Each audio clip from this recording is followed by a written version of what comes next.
Kerri Cassidy from Project Camelot. I'm here with Bill Wood. He's going to be talking about his experiences as part of a special unit, a SEAL unit in Iraq and other places around the globe as part of the American military. Some of this testimony may be considered to be in violation of his national security oath, but we are going to be trying to stay within the parameters of that. And he is going to, first of all, speak on the subject of a disclaimer in regard to a project that he is using this for on a personal level. Hi. I just want to disclose to everybody that I am writing a fictional book about this interview and the things that I discuss in this interview. And the reason for this interview is for purposes of marketing that book. And that book, of course, is fictional. Okay, great. And so at this point, we are going to start in the beginning, and I'd like you to talk about why you came and contacted me and what group or groups you, in a certain sense, represent, if you want to use it sort of loosely in that term. Okay. Basically, I don't really have any group that I represent. However, there are many, many people, both former and current military, that have a huge amount of concern over what the members of the military know to be what's really going on in the Middle East and places that we are occupying currently outside of this country. Those concerns have grown more and more throughout the years, and it's to the point where a lot of these current and former military members speak. The best description of these military members would be oath keepers. And an oath keeper is somebody who basically focuses primarily on the oath that they took when they joined the service, and not so much what they're ordered to be to keep secret or to tell as secret, as opposed to what is in the best interest of the Constitution and the country. Okay. Let's say also that there's a purpose behind this that has to do with the NDA. The main purpose for this interview was the enactment of the National Defense Authorization Act. The individuals that I speak with on a regular basis have grown a consensus that this is the end of the erosion of our constitutional rights, and it pretty clearly spells out in a lot of paperwork that America has been declared a war zone, and American citizens are subject to arrest and detainment outside of the constitutional protections of trial by jury, the right to an attorney, the right to being charged with a crime even is stripped away in that bill. I don't believe most of the American public has been properly informed via the media, so we're trying to get the message out and get some support in the fact that we cannot continue to allow the progressive erosion of the constitutional rights and expect to have our rights ever be taken seriously at some point. Okay, so at this point, Bill, when you approached me, I really had no idea what this was going to be about, and it was quite surprising that you had the kind of disclosures that you have and some of the background that you have. So what I'd like to do is go back through your testimony, because at the time I didn't have a camera, and I do want to say that we're in a public place here, but we are forced to be in this kind of a public place for a number of reasons that I can't explain on camera, but take it from me, there's a purpose for this. And at this moment, what I'd like you to do is start from the beginning, the way you did with me, and eventually I want to work our way to sort of some of the more what you might call top secret disclosures that happened later on. Some of the experiences you're going to be relating at this time may not be considered quite as risque or damaging or to the U.S. military as might otherwise have been perceived back in those days. Mm-hmm. Back in those days, you had a very special clearance, and so I would like you to talk as much about that clearance in setting the stage for the story as possible. Okay. So in June of '91, I joined the U.S. Navy, and I was less than a year into my Navy experience in training in Fire Controlman A School when I was approached to take part in a special team. At the time, I wasn't really told that much about it, other than it was secret. But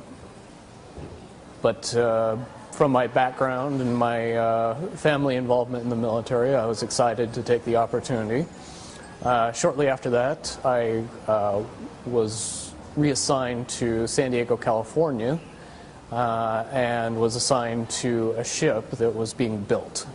So that gave me a lot of time to go to schools, which that comes in handy at this point, because very quickly after that, I was taken to this special training school and found out the details of which were, the basic sense is that I would be controlling Tomahawk cruise missiles and using specialized equipment that nobody really knew about in order to fly those missiles from when they come over the horizon to line of sight of the target, and to drive the missile directly into the target and be able to verify prior to the targeting of any kind of building or designation that it is the target that we are looking for, and then it is approached,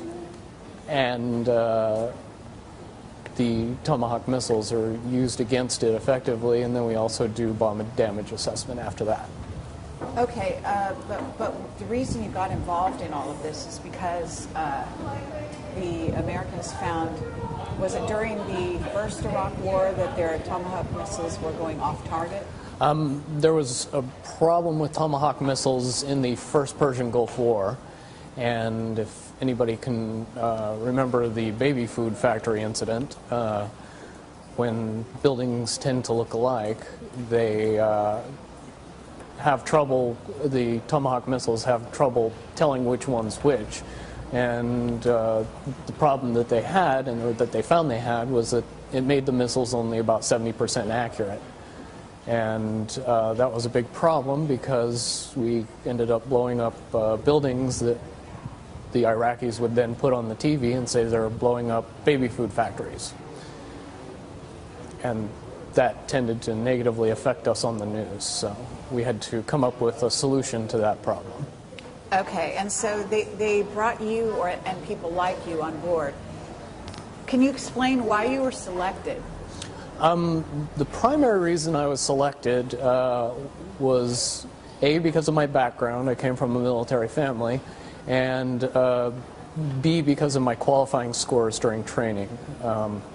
I found out later that they selected the people who knew absolutely everything about everything and were very good at taking tests and very good at solving problems, which is what it eventually came down to.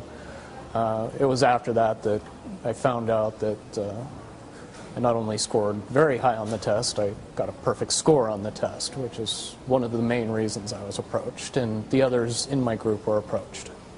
Okay, so what kind of a test was it, though? Does it test your intelligence? Does it test your, I don't know, is there a physical test as well? The original test was the ASVAB test, and that is just a standard military test that tests many aspects of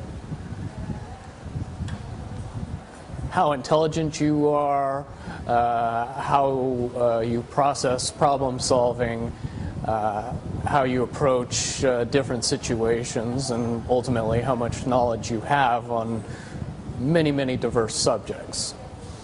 When it comes down to it, it's a overblown IQ test and relates mostly to your cognitive reasoning skills. All right. And was there a physical test as well? No, physical testing wasn't necessary for this project. Intelligence was more important. They later proved that the physical portion they could fix. The making somebody smarter, very difficult to do. Okay. Right here, I know that this is kind of going way ahead, but at a certain point you were trained and selected also, you found out later, because of your psychic ability. Is that right? I guess the proper term would be potential.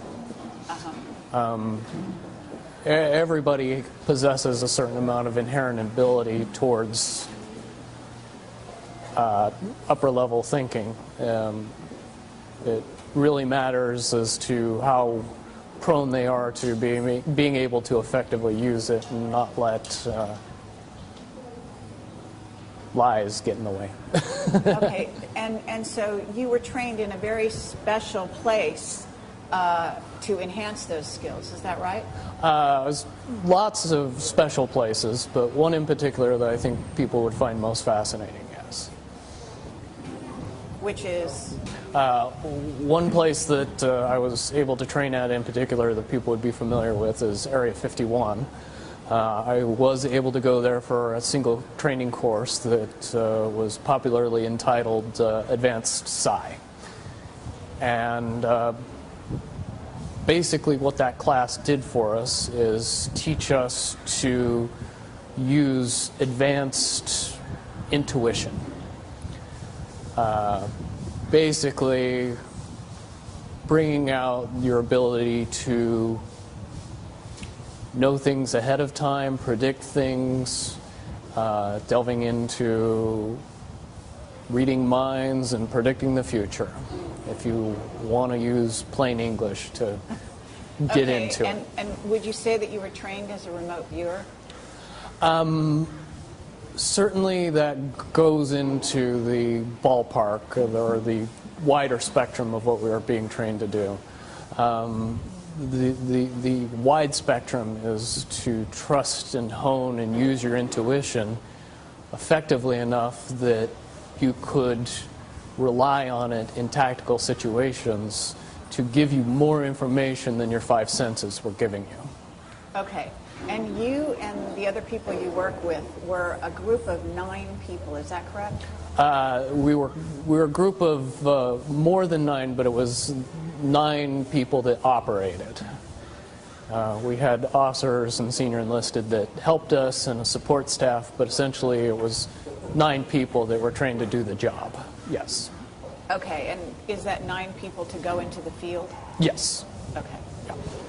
And so you went to school, and then what happened? At what point did you start to be deployed, or what was the trajectory?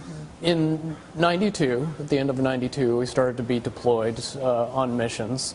The basic overview of a mission would be to get to a target, usually by some extraordinary means of jumping out of an airplane or walking further than most people would imagine, getting within the line of sight of a target, setting up electronic equipment that would allow us to control the cruise missile via line of sight, wait for the missile to come inbound, sync up with the bird as it was in flight, and then use regular airplane type controls on the box or the targeter that, for what people know today, would be essentially flying a Tomahawk missile just like an operator would fly a regular drone aircraft nowadays. In my description, I would say the Tomahawk missiles were the first generation of drone aircraft. Okay. So did you have to have computer skills, special computer skills to operate something like this? We were highly trained in advanced electronics, optics, electromagnetic devices, motors, synchro servos, and also radar and laser energy. Okay, could you repeat that last line? The whole thing? Okay.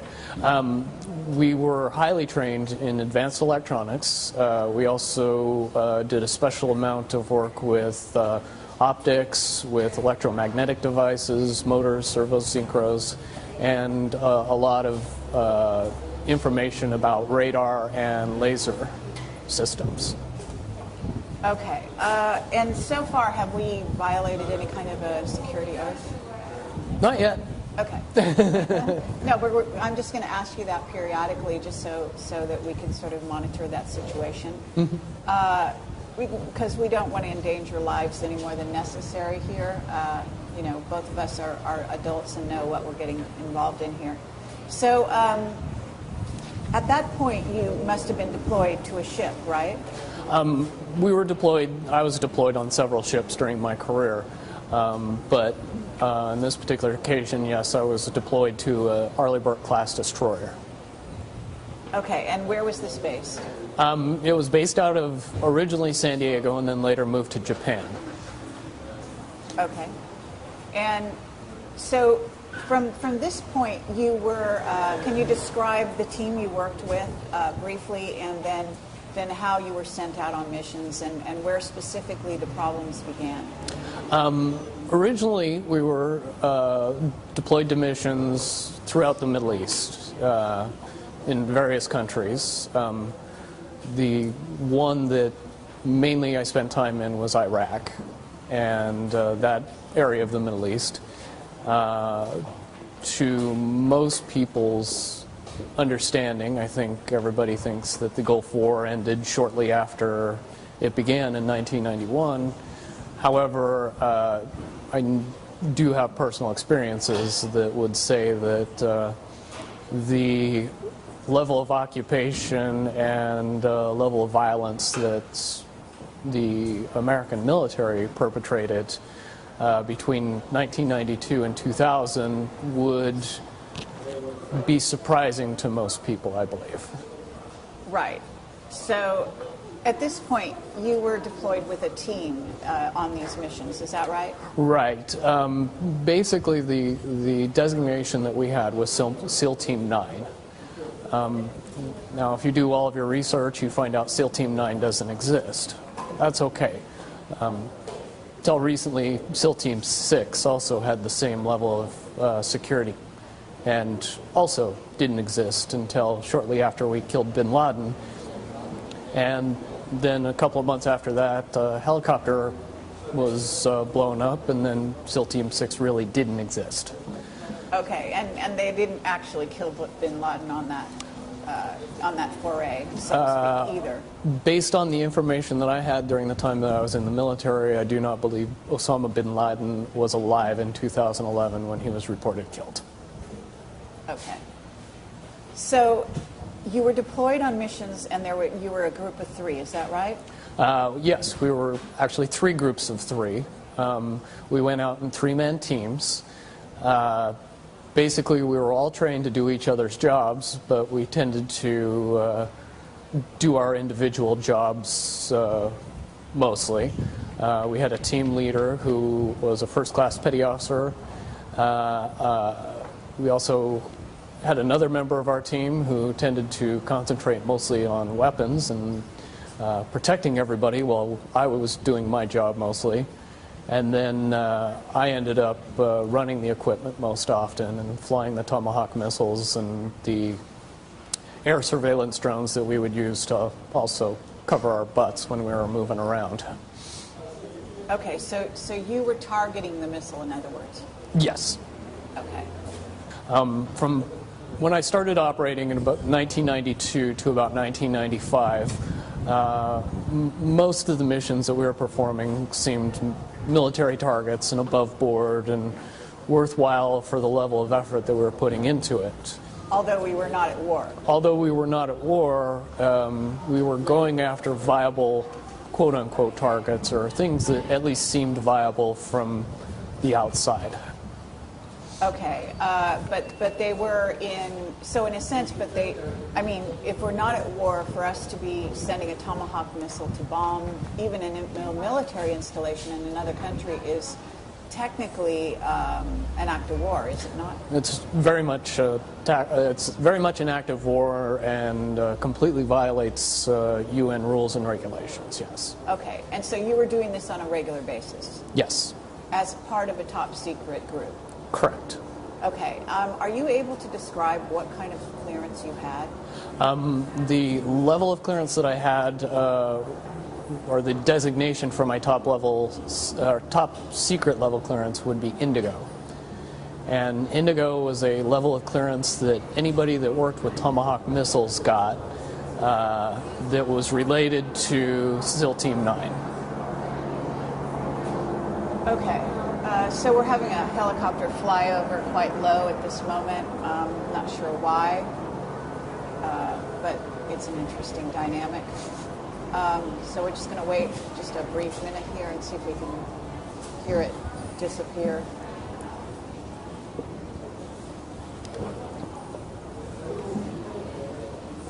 Okay, so at this point you were doing targets, and you were doing them in what countries? Throughout the Middle East. Do you want to name some of those countries? Some of the big ones that everybody would recognize: Saudi Arabia, Iraq, Afghanistan, one or two in Iran, Yemen, Syria, Okay. Libya. Those are the ones that people would be most appreciate knowing about. Would this be termed asymmetrical warfare? Very much so, based on the fact that the level of industrial revolution complex material that we were using against these countries, they had nothing that could counteract it or prevent it. Okay, so let's describe the missile itself, its range and its capability, and then the idea that I think you said that ultimately you were targeting 2. Is that right? Correct. Tomahawk missiles are, yeah, you like that? Okay, we're having more helicopter flyovers here. Not sure what, we're in actually a shopping center in Malibu. I'm not sure why we would be having some flyovers here. Popular. I mean, there's plenty of helicopter activity in the Malibu area, but it's usually along the coast, just FYI.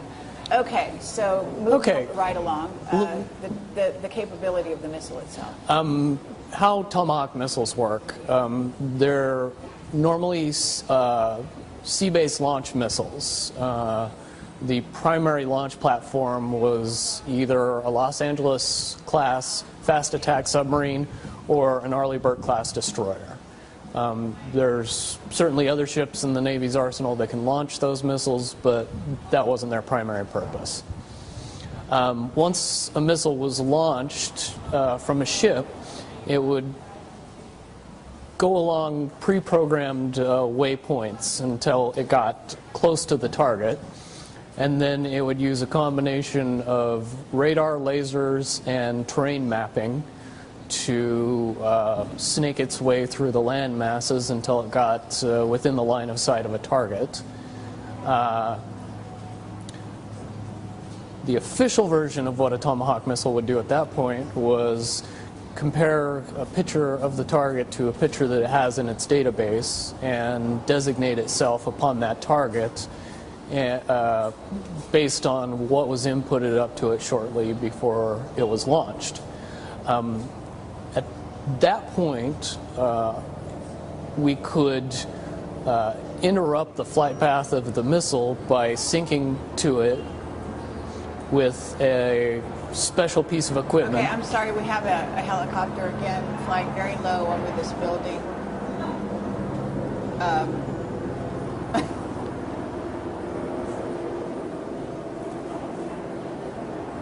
I mean, if this continues, we'll probably have to move on to some other location. That's fine. I can't for the life of me imagine why it keeps going over and over. No. Okay. Okay. Just back up a tiny bit. Okay. Once the... So you say that there was an official version of the targeting, right? Of how it targets, and then there's an unofficial version that you were involved in. Is that correct? Correct. And the way that I got involved in the launch of a Tomahawk missile was with a special piece of equipment that we had with us. We could get in between line of sight of the missile and the target and sync up with the missile and control it remotely from that piece of equipment. And basically, the only thing that does is control it just like everybody would understand how a drone is controlled by a pilot that's stationed in Las Vegas when the drone is in the Middle East. Okay, so, but you actually did seem to go on location.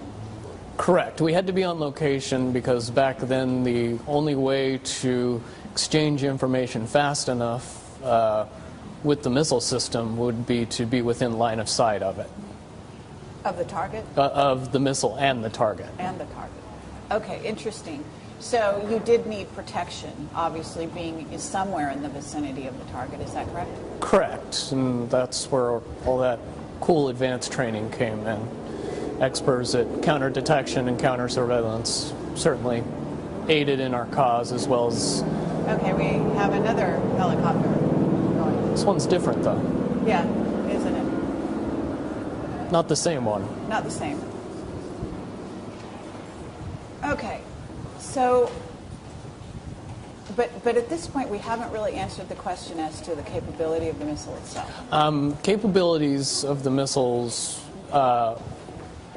could be altered quite a bit. They do have the bomb load capacity of 1,000 pounds. There was generally two types of Tomahawk missiles, one that would carry cluster bombs and a main explosive charge, and then the other missiles would just carry an explosive charge. Generally, I would deal with both kinds of missiles. However, the bomblets or the cluster bombs would have been dropped prior to me ever seeing the missile. That would have been done remotely, usually. By someone else? By the missile itself on a pre-programmed path. Cluster bombs usually are anti-personnel or small, soft targets. When we were designating targets, we were usually going after buildings. Okay, interesting. So you also talked about the cost of each missile. That was one of the things that we always questioned. They were amazingly expensive, $1.2 million each, and okay, let's just say that the one unclassified thing that I can talk about Tomahawk missiles is to encourage everybody to get online and figure out how many were used between 1992 and 2000 and see if those numbers ring true with the fact that we weren't at war.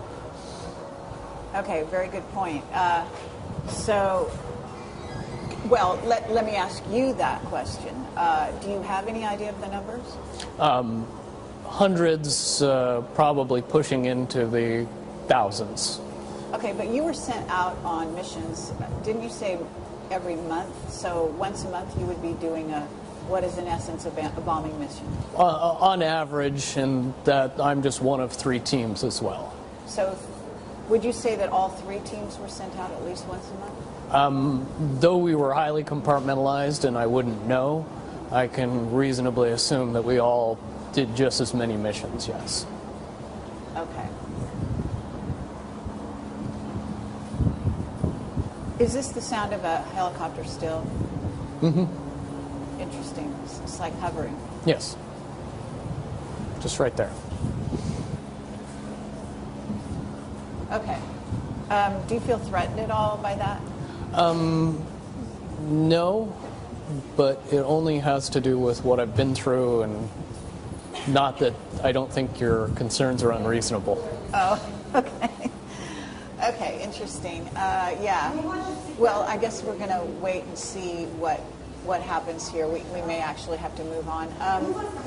So at this juncture, what we haven't talked about, again, is the amount of damage that could be done by one missile. And then explain the notion that you used two after a while, and when you started using two. The most important thing to know about Tomahawk missiles was the material that they used for their explosive. It was called Destex, and the easiest way to explain Destex is C4 that you need a lot less to cause the same amount of explosion. So 500 pounds of Destex would be the equivalent of 2,000 pounds of C4. Okay. In explosive. And because potential. I don't know anything about this, can you give me a radius? So if you targeted a building, what radius of damage would happen? The shock wave would destroy everything between 50 and 100 yards of the building. Okay. Loss of life would be almost complete at 100 yards.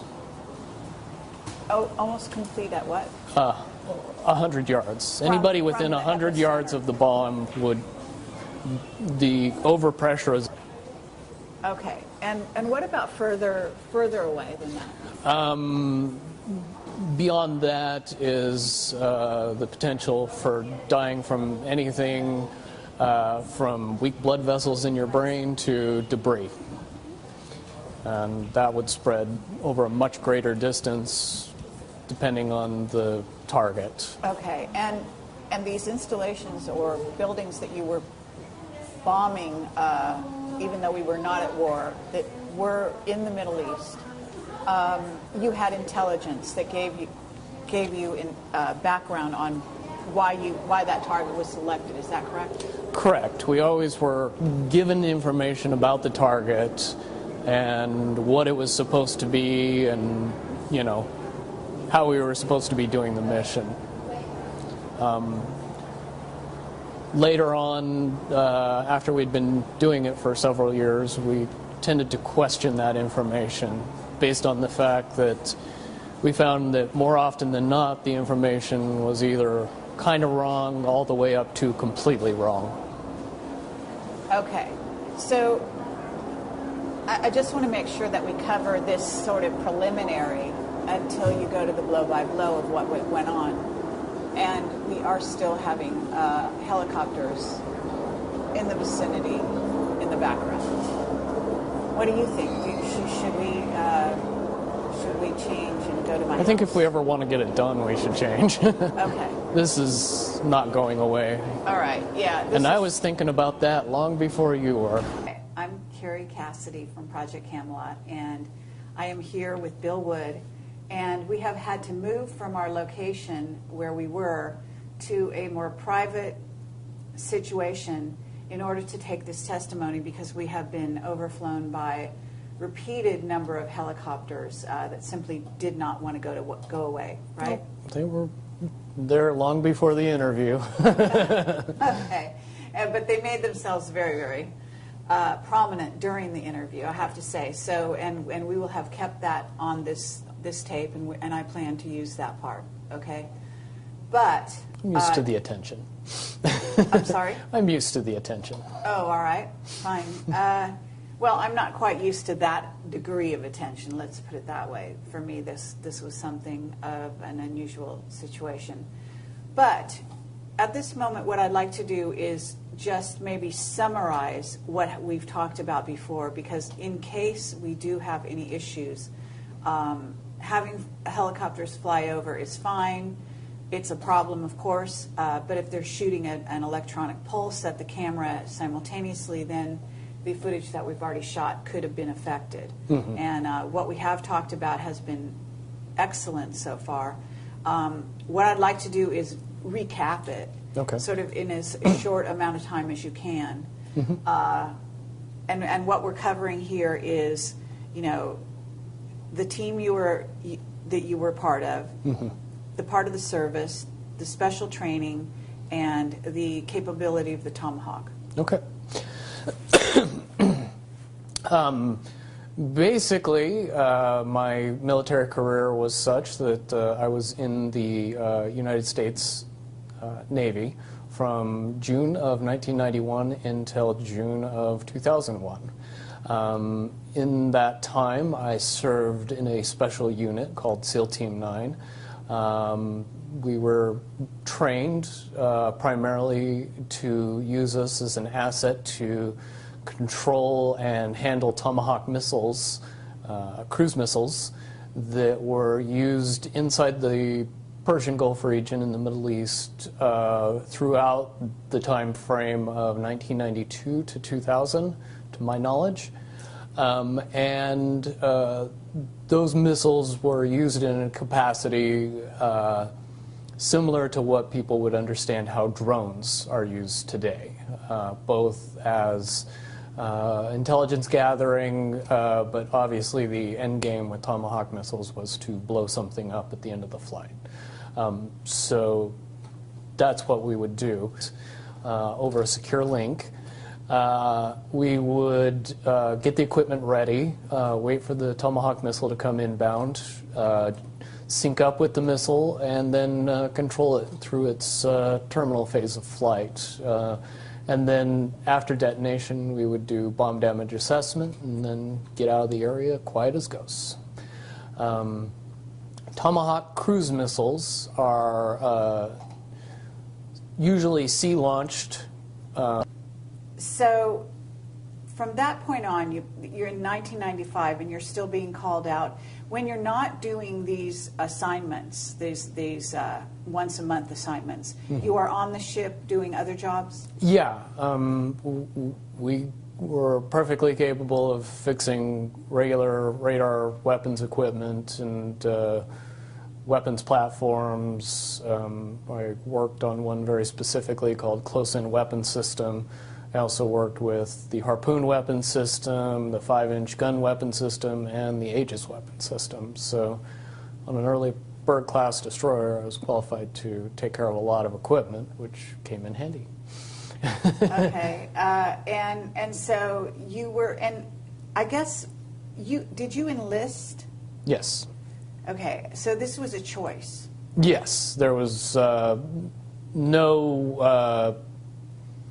no draft at that point. Everybody that was in the military was there of their free choosing. Okay, and I know this is slightly a digression, but you chose the military. Why? I come from a military family. My uncle was a command master chief in the Navy and retired after 30 years. I believe he made it up as high as somewhere between the 3rd and the 5th highest ranking enlisted person in the Navy while he was there. And when I was very young, I got to ride on the USS Missouri when it was recommissioned. And I was pretty addicted after that. Okay. That being a ship? Yes, it was one of the 8 battleships that were recommissioned shortly before the first Gulf War. Okay. And did you have other members of the family that were also in the military, or just your uncle? My brother was in the military, the U.S. Navy at the same time I was, and a cousin, my uncle's son, was in the Navy also at the same time that I was. But not your father? Not my father, no. Okay. Okay, well, from this point on, 1995, you start noticing there's a change in targets. I mean, do you really think there was a change, or do you think that your perception for some reason changed? No, there was definitely a change. When you couple the seemingly insignificant aspects of the targets and evolve that with the amount of overkill that we were using when we would use these small buildings as targets, it would be what I would term as a massive amount of overkill. And it was when that started happening that we began to ask questions about, is the intelligence correct? Are we getting the right information? Why are we going after these, tiny targets with massive amounts of ordnance? Okay, and in many cases, it sounds like you didn't work in cities, as I think we talked about. You seem to be on the fringes in the country, and what you're talking about are really small villages. Really. Small villages, out-of-the-way places. In that part of the world, that's how most of the rural population lives. Large cities tend to be, relatively obscure in any part of the country except for maybe the capital. Okay. So at this point, it's 1995. What happens is there any incident that specifically happens?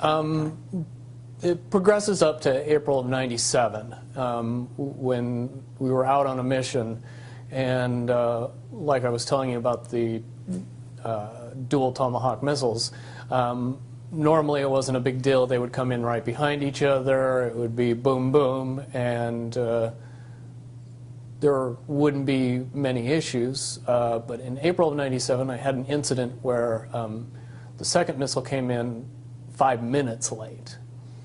And I was faced with the prospect of hundreds of people pouring through the debris of the first Tomahawk missile, being right on top of where the second Tomahawk missile was going to be designated. It would have killed hundreds of innocent rescue workers if I redesignated that target 5 minutes later.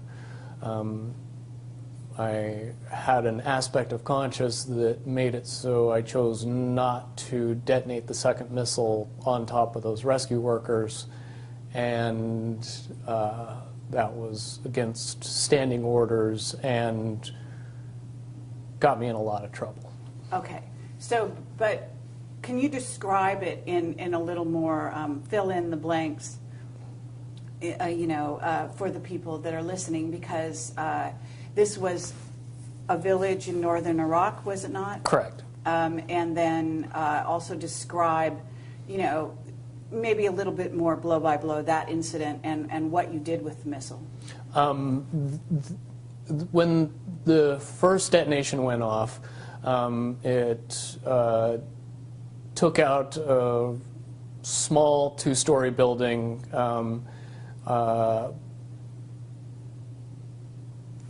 That was kind of set off away from most of the other area.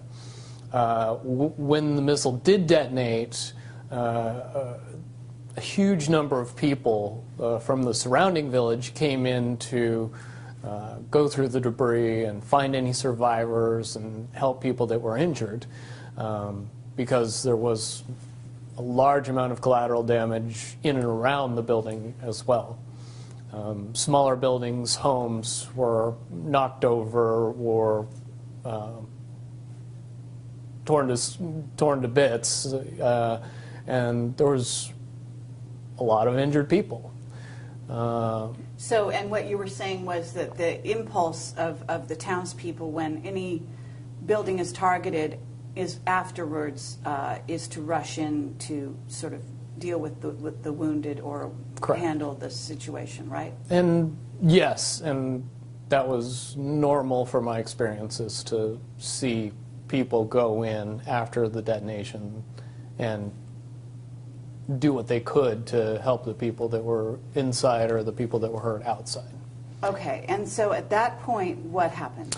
At that point, I made the decision not to detonate the Tomahawk on its designated target, and I flew it safely off into a mountain and detonated it there, where it didn't hurt anybody. Okay, and what people need to understand is that you were completely in charge of the controls at that point, right? Yes. So it wasn't the other two people that you're working with that necessarily agreed with that decision. This was your own decision? This was my own decision, and there was nothing that the other two people could have done to make it happen, because there was just no time in between when they realized something was up and then the missile was destroyed instantly after that. Okay. Certainly they realized afterwards what I'd done, and that it wasn't going to go good when we got home. All right. And at this point, you were in northern Iraq? Yes. And how far away from the place of detonation, so to speak, were you? That time we were probably 2 miles away. Uh-huh. But you had line of sight, as you call it. We always tried to get up as high as possible and extend line of sight as far as we could. Didn't need to get close, so we tried not to. Okay. And as far as that goes, what do you use for line of sight, just out of curiosity? Were you using some specialized equipment in order to see the target area? The box, as we called it, would use a narrowband microwave frequency that was encrypted to sync up with the missile when it came into line of sight. The reason we would use that type of communication is because it was hard to interrupt or jam. Okay, but so your visual was good. Is that what you're saying? Well, we would have visual of the target, but I would also have visual of the target via the camera in the Tomahawk. So I see. I could So you fly were it actually, via the camera. Oh, really? So Yeah. you actually were riding, in a sense, riding along with the missile when it went to its target? No. Wow. The fact that there's cameras in Tomahawk missiles was ultra top secret. And then I happened to notice when we were launching Tomahawks on Libya just last year that they showed the camera picture from the Tomahawk, and I just wondered if most people knew how many things they saw on TV that 10 years ago were ultra top secret. Okay. Yeah, well, no, I think that that's important for people to realize, is that what's happening right now is that we have an asymmetrical war being conducted just as it was back then.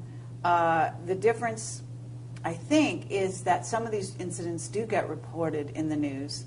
We do hear about the U.S., for example, attacking in areas of Pakistan, areas of Syria, from what I understand, periodically, right? Yes, and a lot of that information doesn't come from journalists or news reporters. It comes from assets that I would say are doing what they can to fight for the country, even though they work for the military. Okay, okay.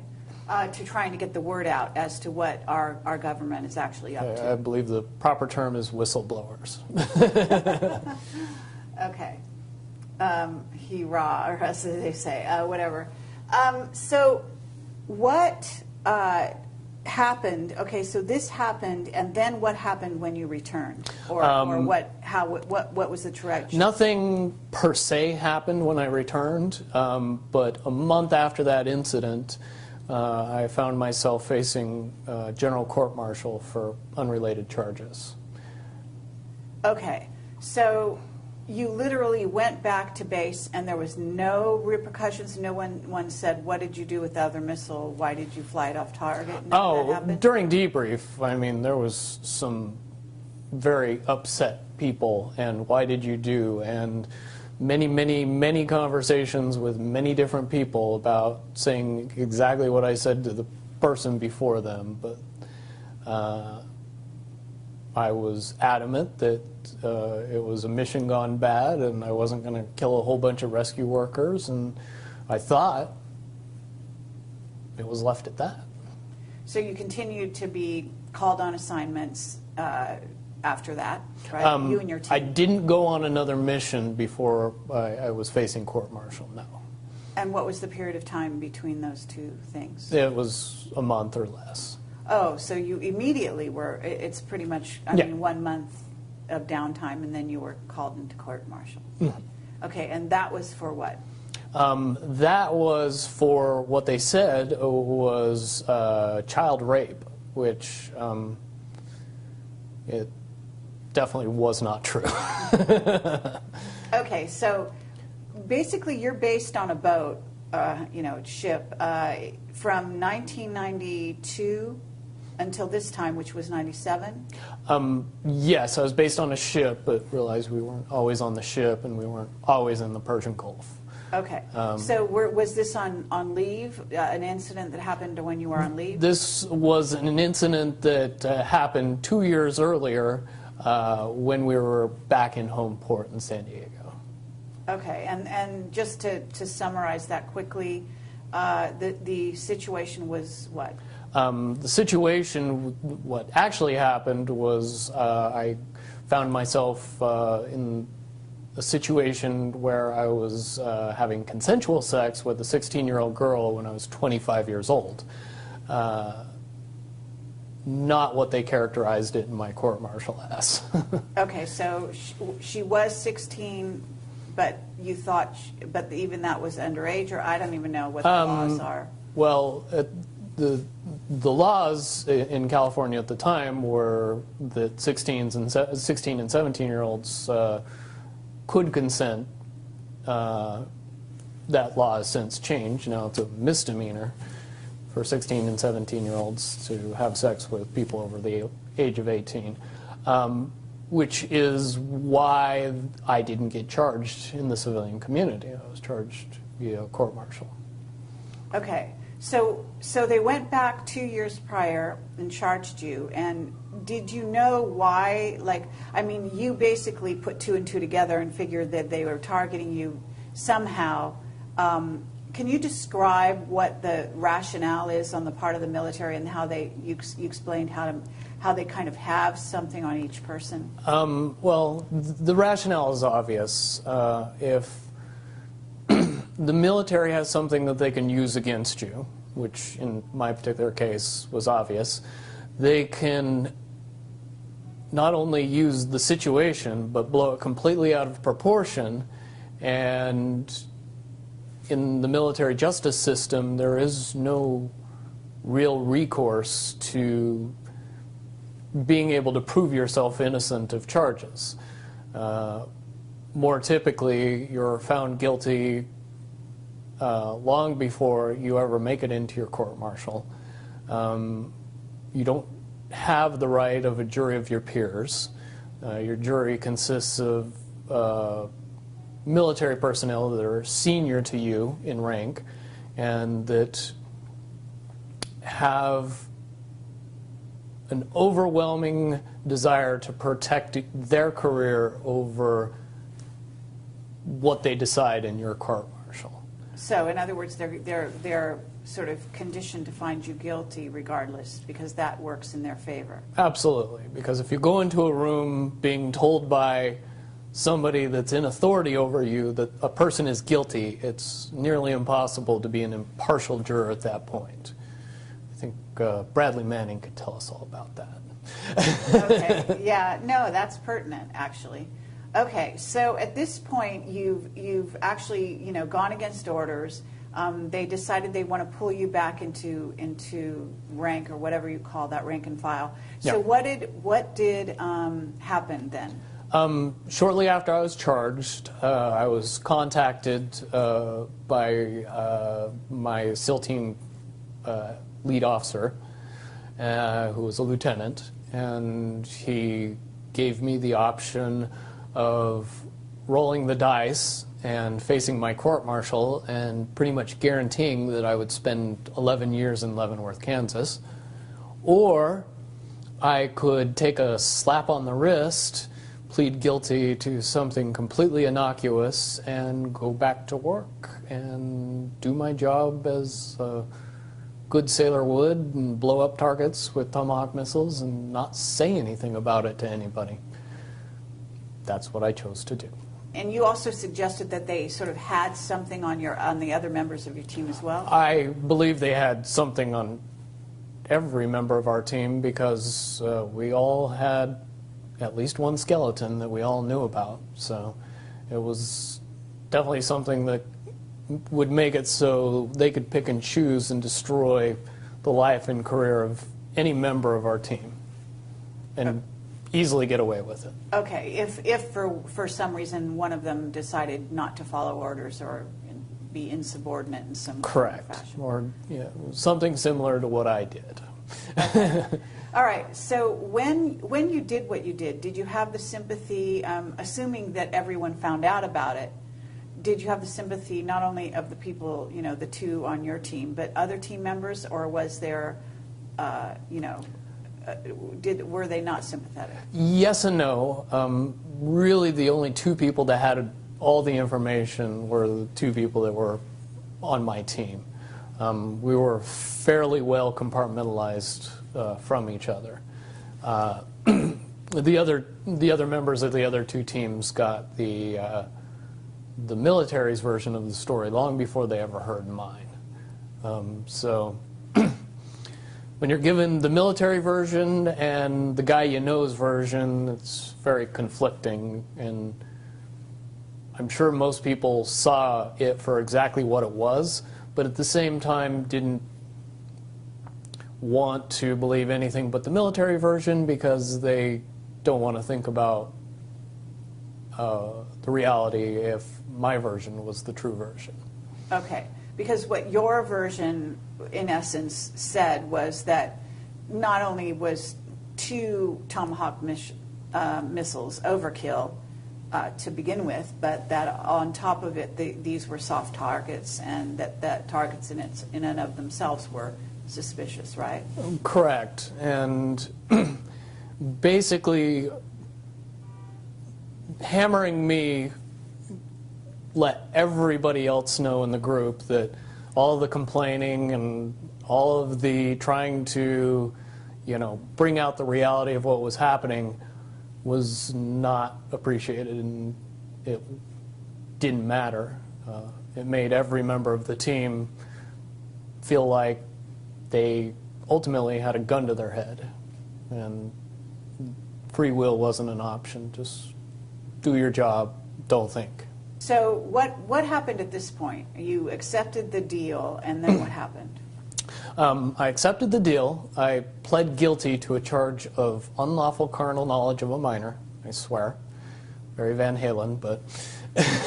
Okay. And went back to work under the guise that I was in jail. Everybody that I was related to or that was involved in the court-martial was told that I pled guilty and went to jail. What actually happened was I pled guilty, got on an airplane, and proceeded to spend the next 3 years in the Persian Gulf doing my job. Okay. Interesting. So you're saying the civilian world, is that what you're talking about? Yes. The civilian world heard you were charged with this and pled guilty. Mm-hmm. Okay. So then you went back to work, and you were basically and so then at that point what happened? I mean, you continued to target soft targets? At that point, it was fairly obvious that we were the team that would get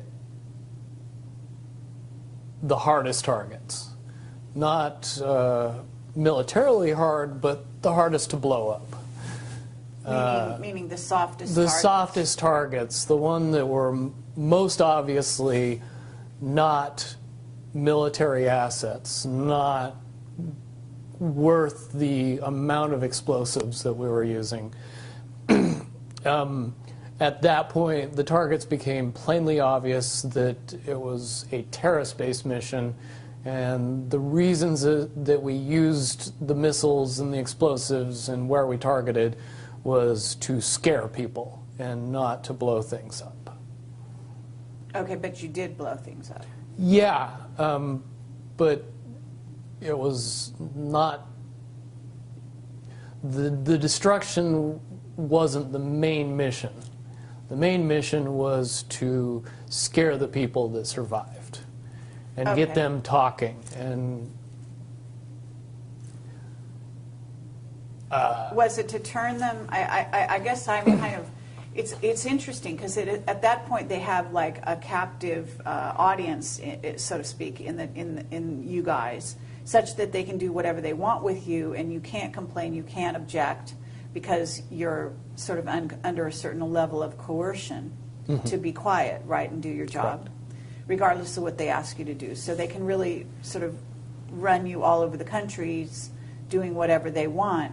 But how does this sort of state-sponsored terrorism, as it were, facilitate an agenda? Do you know, like, how it links up? I can see it more properly in hindsight now, but it's very easy to understand. What we were doing was creating the problem.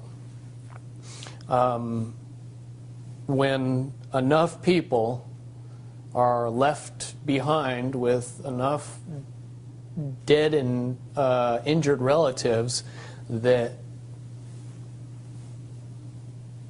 strapping a bomb on themselves and doing a suicide mission seems very reasonable. After you've been after after your mother, your father, your wife, your sisters, your brothers, your sons, your daughters are killed in a Tomahawk missile attack. Which they knew would be an American attack, right? They knew better than anybody that they were American missile attacks. Okay.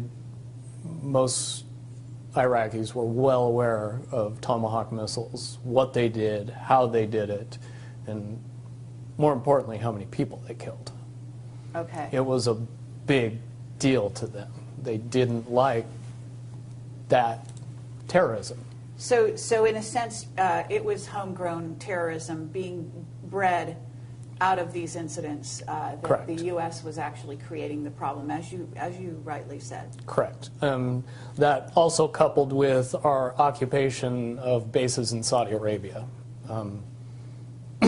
Plenty of people in Saudi Arabia were very, very unhappy about us being there long after the first Gulf War. This is 1997. You've been called back on duty, and you said for the next 3 years you're given targets that are highly suspicious, and basically we are creating terrorists that will sort of facilitate the so-called war on terror by actually manifesting that ourselves. Correct. I can unequivocally say that the targets that we were given and the way we were used was solely for the purpose of creating massive amounts of fear in the general public of northern Iraq, and rumors and stories of which filtered all throughout the Middle East. Definitely in 1998, I would say that the average Middle Eastern person knew for sure that the U.S. military was targeting civilians under the guise of combating terrorism. At that point, your sort of mental state must not have been great, right? No. I was very distant and dark. I was only able to deal with the fact that I had to do what I did because I knew that the consequences would just put me in jail. Would you say that that was true of the other team members as well, or? Certainly, everybody was well aware of my situation after that, and my situation, coupled with the targets and the evolution of what we were doing as far as warfare, was plainly obvious to everybody that was performing missions. Okay. So what happened then at that point? Basically, we continued on and continued on to go after these soft targets and do our jobs and not really say anything. That climaxed in December of 2000 for me and my group. during the time that we operated in northern Iraq, we found certain groups of indigenous population that we would consider assets and would use on a semi-regular basis to accomplish our missions. In turn, we would help the indigenous people of the villages with food, water, ammunition, protection, intelligence, give them what we could to pay them back for the kindness that they offered us when we needed help. Okay, and these individuals or the villages where you were finding shelter, so to speak, were they among Kurds or among Shiites? Kurds and Shiites. Sunni sect wouldn't help us. Oh, all right. But the Shiites and the Kurds, they were more than happy to try and do something positive for their country, to try and help the U.S. military. So eventually the dictatorship that existed in the country would eventually fall and they would have democracy and freedom. That's what they believed. That's the rationale that they were sold, so to speak. Yeah, I mean, it wasn't propaganda. It was more of a choice between the lesser of two evils, I guess is the easiest way to say it. So, okay, so this went on until 2000, and then what happened? In December of 2000, we came back to a village that we were using as an asset. And on the mission before this one, we had gotten intelligence from the village elder that described an imminent attack on U.S. soil that involved pilots. Did not understand what the information meant, but we took it back to base and reported it, and didn't think much of it. Later, very soon after that, we went on another mission, came back to the village, and discovered that the village was destroyed in a Tomahawk missile attack. At that point, we were psychologically broken as to how we were being used and the obviousness of that village being destroyed. There was no military significance whatsoever. In destroying the village, there was probably 30, 35 people, and no permanent structures other than 3. And Initially, and so before it was destroyed, these right. people lived very simple lives. They were very nomadic and detached, and there would be no reason whatsoever to bomb that particular target unless the information that we obtained was significant. But you didn't bomb them. No, it was another one. It was another team that knew of the village, but when they destroyed the village, they didn't know who they were bombing. They were told lies. Okay, so and this is, in theory, one of the teams of the 9? It was one of the other teams in SEAL Team 9, and I know which team it was. When we got back home from the mission, and I actually got into a violent altercation with the person on that team that does the job that I do for my team. And it sent shockwaves through the 9s. It really fractured things and tore us apart. In my estimation, it was probably either the end of the end or the beginning of the end of the SEAL Team 9 program and its mission. Certainly at that time, we were seeing the evolution of drones come online, and more often we were being assigned drones as assets, so we were aware of them and their capabilities on missions.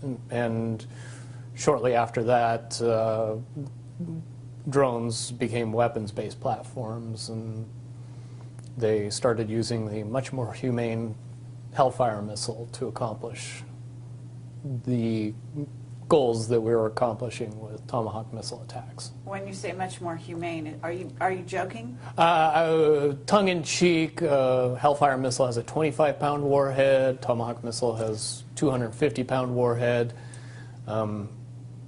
Yes, a drone can minimize collateral damage. However, we are where we are today, and we know that there's lots of collateral damage with drone-based missile attacks.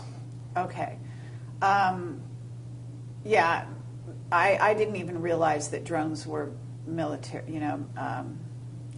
equipped to.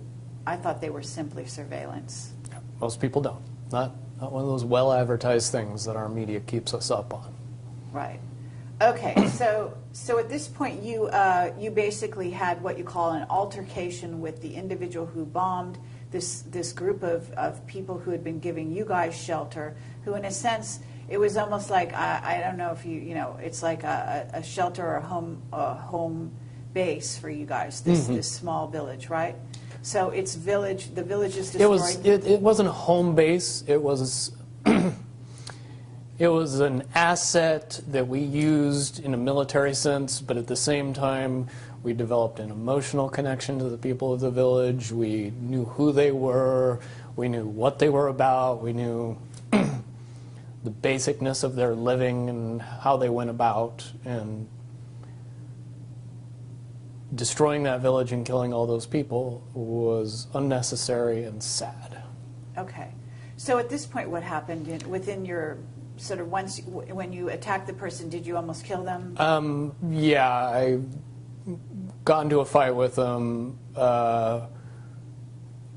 Did go overboard, and the physical violence was enough to put him in the hospital and threaten his life. I'm pretty sure the only reason I was able to do that level of damage was because that person didn't fight back. Certainly we're evenly matched as far as hand-to-hand weapons combat at any other given time. The fact that I almost killed him doesn't seem possible unless he felt guilty and just didn't fight back. Okay. So at that point, what happened? At that point, it was pretty obvious to the powers that be that I was never going to be able to be used in the capacity that I was being used anymore. I was never going to be able to designate missile attacks and kill people. So I was taken out of service and put in a psychological hospital for 6 months. I spent most of my time in a drug-induced haze/coma, experiencing wild hallucinations, paranoia, and treatment programs that focused my mind solely on fear and distorted reality and believing in a bunch of things that were only manifesting themselves because of the drugs, the hallucinogens, the psychotropics. So they were basically messing with you at that point through, would you call it mind control techniques? I would more correctly characterize it as mind destruction or psychological destruction, stripping me from all reality as far as, up and down, left, right. Perception became something that was very fluid and could be influenced very easily. Okay. So, and this went on for 6 months, did you say? 6 months. Towards the end of the 6 months, the drugs stopped. I came out of my cloud I guess is the best way to put it, and was told that I was being released from the military, and that everything was going to be fine, and that they just made the decision that my 10-year mark, which was when I was supposed to get out of the military. I was pretty happy about that, especially after the 6 months of what I would easily classify as torture. I would have done anything to get out of that. I understand. Would you say, though, that, and you alluded to this off camera, the coincidence is a bit sort of mind-bending, if you will, that you actually got out on your supposed planned release date? Correct. Had none of these other altercations, et cetera, happened along the way? According to my court-martial, I should have spent 11 years in prison. According to paperwork that I have, I spent exactly 3 years and 1 month in prison and got out at exactly the time I would have gotten out if I would have otherwise been discharged. So the two questions I would ask is, do we normally let people out 8 years early, and do we normally pay them while they're in prison? I don't think those would be easy questions for anybody to answer inside the military right now. And I've proven that since I've gotten out. You know, there's so many avenues we could go down, and I did ask you to watch the video of Duncan O'Finian, which you weren't familiar with prior to our No, interview. didn't know he even existed prior to you mentioning it. So. Okay, and do you want to say your reaction to seeing that? My reaction would be mostly based on my perspective and what I know. And in a word, the things that I heard and the information that he gave were eerily similar to many, many aspects of my training. It was quite spooky, the things that he went through and the things that I went through, how strangely they coincided. And I understand completely why you would bring it up, because they are, for all intents and purposes, parallel paths that we both experienced on some level. At this point, you got out of the military. What happened then? I got out in June of '01. I went back home to Salt Lake City, Utah, and got a construction job, and was going to be completely content putting all of my military past behind me and moving on with my life. On September 11th, however, that thought process got majorly interrupted when the Twin Towers were attacked, the Pentagon, and another flight was hijacked. It was at that point, based on my experience, that I looked at the events of 9/11 and drew much, much different conclusions about the whys and wherefores of the event, and some major, major problems with the popular story based on what happened. Certainly if you're the guy that for 8 years drove planes into buildings, you might see the correlation between somebody coming back and doing it to us. But when you're saying drove planes into, you're actually referring to the Tomahawk missile as a kind of a plane? Tomahawk missile flies like an airplane. It acts like an airplane. It can be controlled with normal airplane controls. It has wings, it has tail fins, it has a rudder, it has a jet engine. It sounds like a jet. It would be hard, based on the fact that they fly very low to the ground and they fly very fast, to get a good look at it enough to be able to tell it from typical airline plane to a Tomahawk missile. Certainly all anybody would get is a glimpse. Okay, and basically you also talked about the, because they said there was a missile that hit the Pentagon, that it wasn't a plane, and you actually have some very good evidence, in a sense, to substantiate that was much more likely to be a Tomahawk missile. Correct. The best information out there, in my opinion, is a documentary called Loose Change. It tells out all the information in much, much greater detail than I can express it. But the one important thing that I noticed was the turn that the airliner supposedly made before it actually hit the Pentagon. That turn would be almost impossible to make with a 757. If you want to fire up your flight simulator and buy all the controls that airplanes have and try to do it on a flight simulator, I think you would find that you crash the plane every time. However, that turn was something that I had seen many, many, many times when I used that turn to overfly a target, come around and hit it again after I'd marked on top and verified that that indeed was the actual target with the inboard camera in the missile.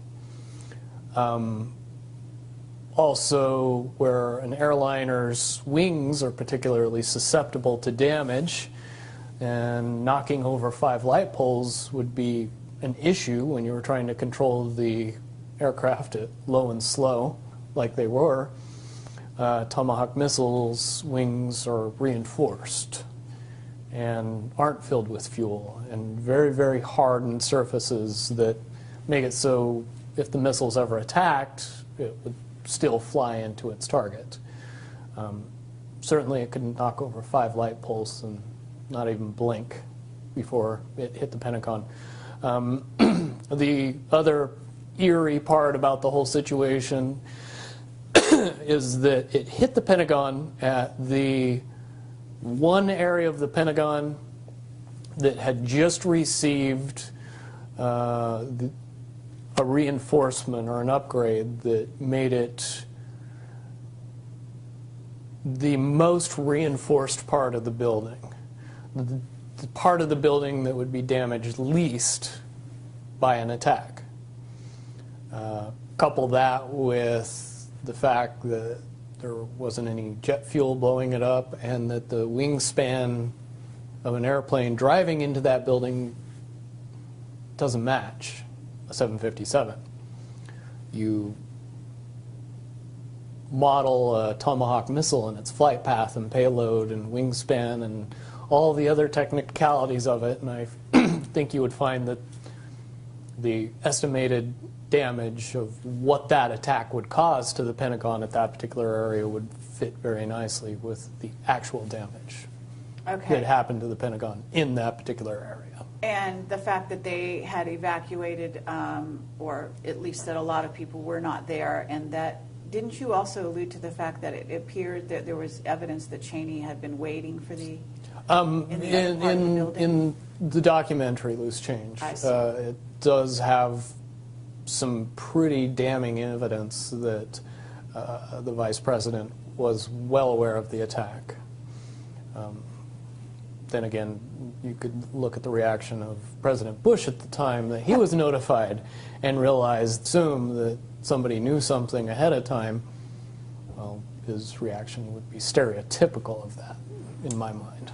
What you also alluded to was the idea that you weren't the only one who, or your group, your SEAL team, weren't the only ones that had received advance warning of 9/11 during the time prior to that. Is that right? No, I would say most government agencies received some notification or some warning of the attack ahead of time. Certainly there's more than enough actual evidence out there today that's as easy as getting on YouTube and doing a search to find. after that, I spent a lot of time and effort going back and connecting a bunch of little pieces of information that, if somebody was doing their job back then, could have easily determined exactly what was going to happen and prevented it. Okay, meaning you went back and looked at intelligence that had come in over the years, or? Not over the years, but over the weeks and months prior to 9/11. Okay. So at that point, you're in a situation where you have actually been sort of, as you call, flying these planes into buildings using Tomahawk missiles. 9/11 happens. You suddenly, in a sense, that's like a wake-up call, I would imagine. Oh, it was a huge wake-up call, because now I knew what the incident involving pilots was all about. And if I knew about it, who else knew? Who else should have known? Lots and lots of questions came into my mind very quickly. And also watching the demolition of Building 1, 2, and 7, based on the fact that I've seen a lot of buildings blown up. And I've seen a lot of buildings demolitioned on purpose. Most Americans haven't seen a lot of buildings blown up. They've just seen a lot of buildings demolitioned on purpose, and really can't separate the two. When they see a building being demolished and hear it's being blown up, they mesh those two together and just assume that that's what they saw. If you know anything about the physics of explosives and actually blowing buildings up, very rarely, no matter how much ordnance you use on it, does it fall down completely, even tiny buildings. But what I saw on that day was buildings falling down as if they had no structural support anywhere throughout the building. In other words, a demolition. The only way that can happen is if all of the support throughout the building is removed specifically on time and on purpose. Certainly if Tower 1 and 2 fell down the way from the destruction that they said that it fell down from, the top of the building would fall down, and then it would slow down because it was meeting the resistance of the structure below it. That never occurred. It fell straight through the building all the way to the ground with very little in the way to stop it. Again, any demolitions expert could tell you beyond a shadow of a doubt that that's absolutely impossible. You couple that with the information that when the Twin Towers were built, that they were built to withstand a 707 attack, and they were engineered specifically for that possibility. And you know, the 707 and a 757 aren't that far apart in dimensions, fuel payload, fuel to weight ratio, actual weight, pretty much all the same thing. Prior to 9/11, all of the information says that attacking either of those buildings with an airliner and driving it into the building couldn't knock it down. Okay. And certainly it wouldn't knock down the building next to it. Okay. So at this point, you know, because this is not really, I mean, 9/11 plays in, but this story goes on beyond that. So at this point, what happens in your life? What goes on? At the time of 9/11, I had just gotten out of 3 months removed from the worst nightmare I could ever imagine in my life. I was not anxious to go back to that. So I kept my head down and I didn't say anything, and I wasn't about to tell people what I knew. Things had to evolve more and more out of control, and eventually they did, to the point where, you know, I was hearing that Iraq possessed weapons of mass destruction, which I knew couldn't be possible based on the fact that we had blown everything up that could even be remotely classified as a weapon of mass destruction. The country was not capable of sustaining a weapons of mass destruction program based on the amount of devastation that we had been pouring on it for the past decade. And so I knew something was up after that. The enactment of the Patriot Act further solidified my problem-solution beliefs on what happened with 9/11. Ergo, we created a problem and then were given the solution. And we never really questioned that solution. Never were really told that, yeah, but they attacked us because we had been attacking them for the past decade. Okay, well, the understanding, though, is that they actually didn't attack us, that this was an inside job on top of all of that. So certainly, if a Tomahawk missile hit the Pentagon, I do have some questions about what happened to the airliner that was supposed to have hit the Pentagon, and also the one that crashed in Pennsylvania. right, supposedly. Doesn't look to me like the crater of a full-size airliner. Looks something more akin to what it would look like if I popped a cruise missile over, did an Emblem turn, and drove it straight into the ground. Okay. If you know those little wing marks that everybody sees in the middle of that bomb crater, don't have any charring around them. And if those were the wing marks of an airliner, those wings would have been full of fuel, they would have had engines on them, and they definitely would have burnt. I think it's pretty obvious when you look at the TV footage of the wreckage around those two sites. The wreckage was mangled, bent, but not burned. At this point, you've had a wake-up call, and what happens in your life, because you also talked about a certain degree of surveillance, that you didn't just walk away from the military. At some point, you were under the purview of the DIA, is that correct? Yeah. Everybody that possesses a level of clearance above top secret is watched and monitored long after they lose access to that level of clearance. Certainly a secret is still a secret even if you don't let the person that knows the secrets know any more secrets. So no matter what they did, I possessed a huge amount of information that the population in large needed to be kept secret from. So yes, you get used to a regular amount of surveillance, a regular amount of interference, regular communications with some mysterious people that come up to you and just start talking that you've never met before, but they seem to know everything about you.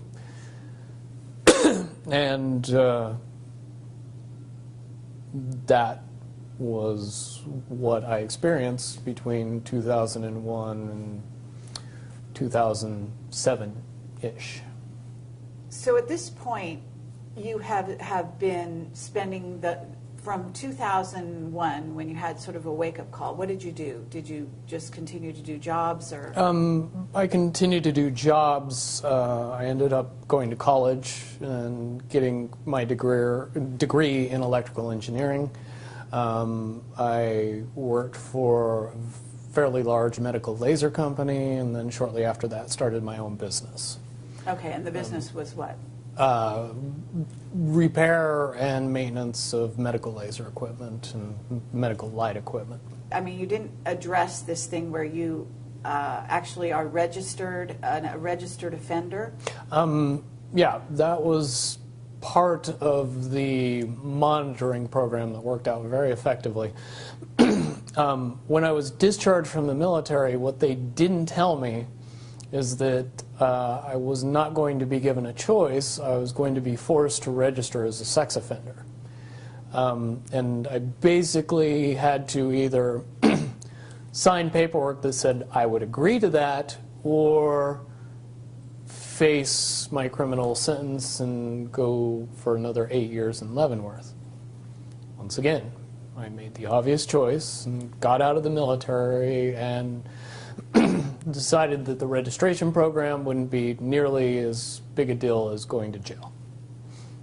Okay, so they registered you in, I don't know, is this was this known neighborhood? I don't know anything about it. The registration program, when it started out,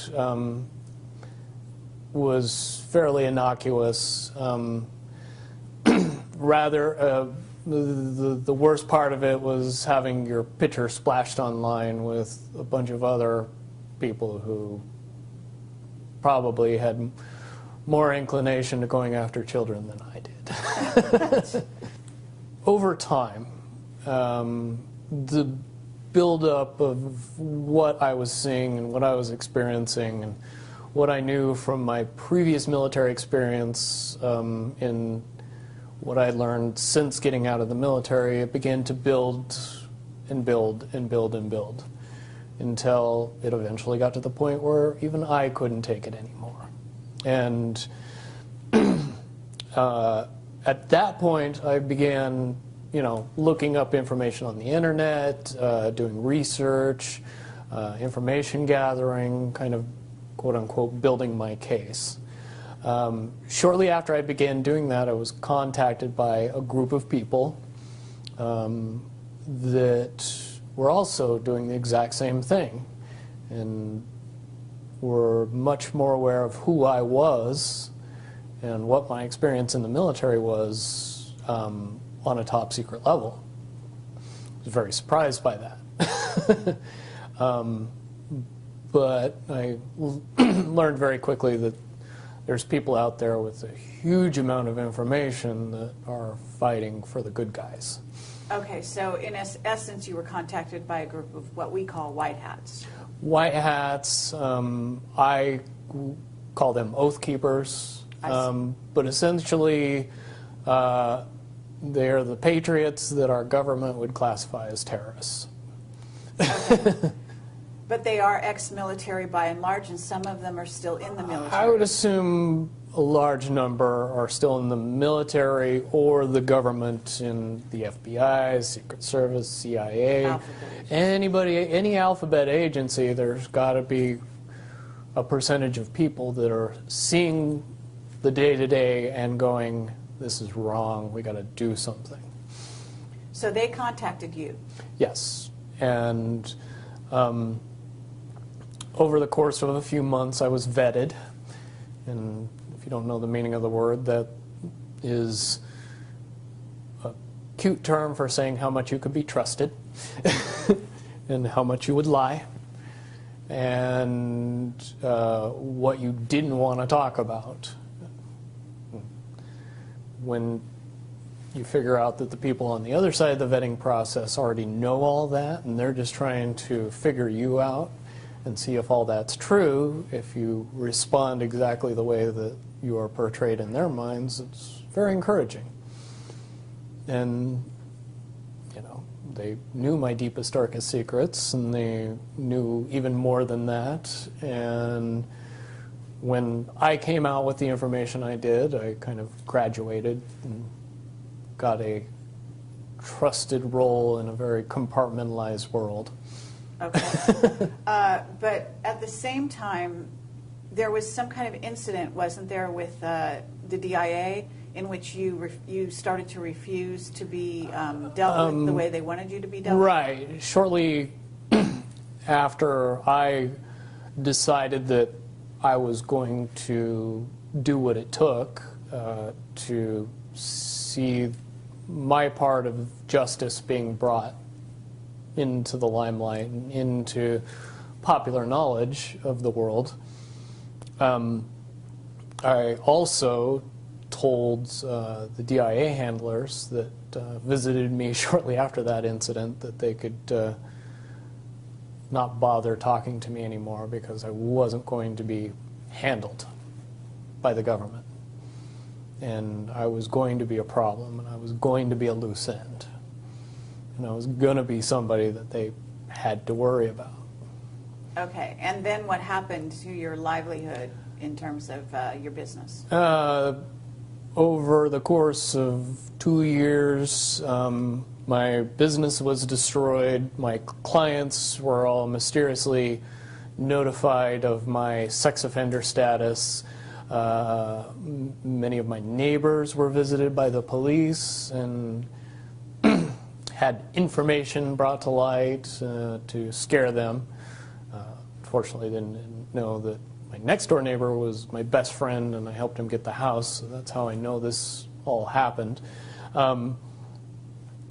But basically, it got to the point where I was being followed by the police, Las Vegas Metro Police Department, when I was living in Las Vegas at the time, being pulled over, ticketed, arrested, and more or less harassed, both me and my fiance, on an ongoing basis. It reached a climax in April of last year,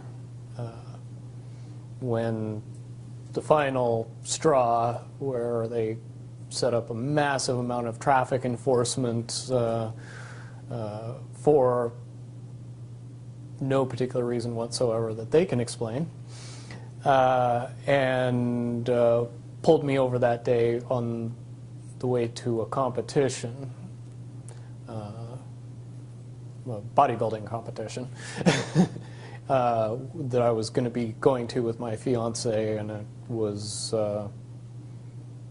the only way that they would have any idea of where I would be and when I would be there.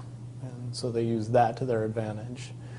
I have had several incidents similar to that happen, but managed to slip through their little nets every time since then. And fairly confident that I will continue to do that until such time as I have the opportunity to make it so that can't be used against me as a weapon anymore. And this video should be a big part of that.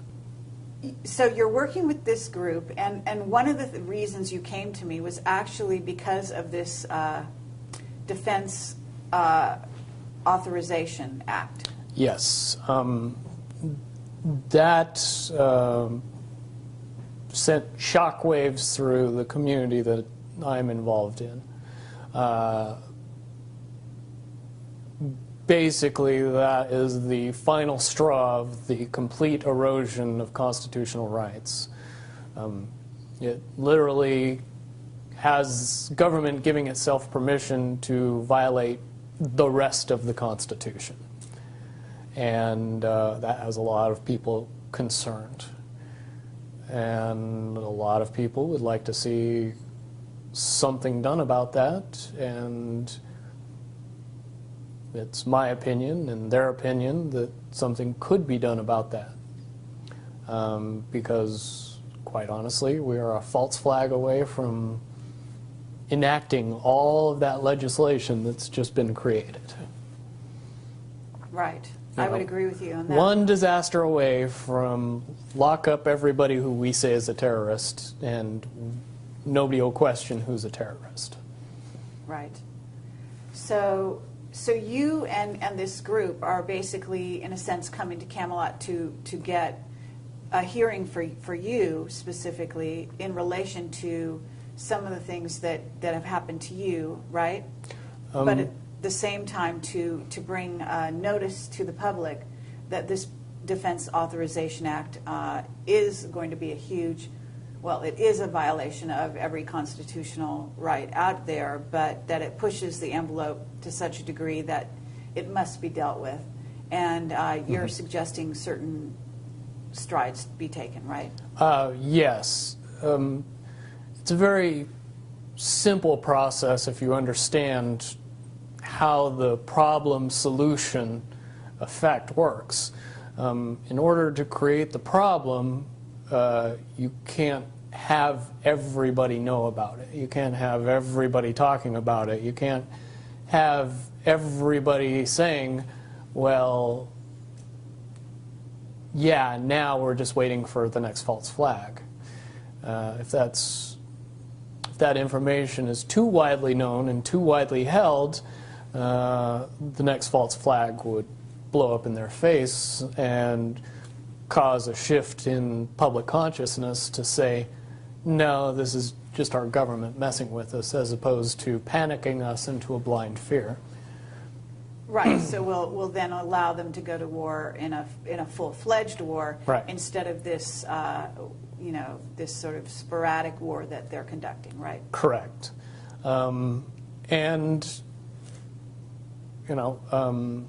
the popular belief is there's a very, very easy way to prevent that from happening, and to get that information out to the public, it has been surmised that if we bring that to the level that it's at, if we address the issue directly via our constitutional rights and begin to notify the public in general that this is a problem and that it needs to be dealt with, and the way that's been proposed to me and to a lot of people is to create a petition that calls for the impeachment of every political person in Congress and the presidency that enacted this legislation as treasonous.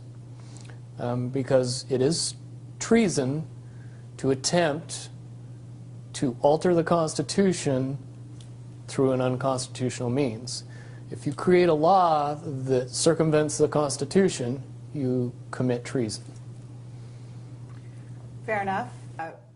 We haven't actually talked about your special training. No. And why it is that you do have some parallels with Duncan O'Finian. And so having talked about the sort of Defense Authorization Act, at least on a very surface way, and explained that is your motivation, can we actually go down that road to where we talk about where you've been and some of the information you have? Because I don't know if it's your clearance level that gave you that, the additional information about black projects and about certain aspects of, well, to name Area 51 specifically, possibly other places that you haven't told me about yet. Do you want to go, start down that road slightly? Sure. The level of secrecy and secret facilities and the capabilities of our nationally kept secrets would shatter most people's imagination of what is possible. Area 51, Los Alamos, Dulce, 100 other top secret bases where information is kept or hidden from the public in general, it would be very hard to accept that all of this information that is currently held secret and classified is actually real. And you know this because why? Because I've experienced things in the military that I've then told people about, and by and large, people that have never held a top secret clearance would call me either, at the mildest, a liar, the greatest accusation, crazy. Certainly my experience at Area 51 and PSY training and what I learned there and the abilities that evolved from that training session that we all seem to pick up on rather easily were most easily described to the layman as Jedi skills. It's very easy, if you know what I know, to see the correlation between what happens in the movie in the Jedi training and what happens in Area 51 and Psi training. Certainly, we in the Nines all possessed a certain level of intuition and ability that would seem advanced to anyone who watched us use it.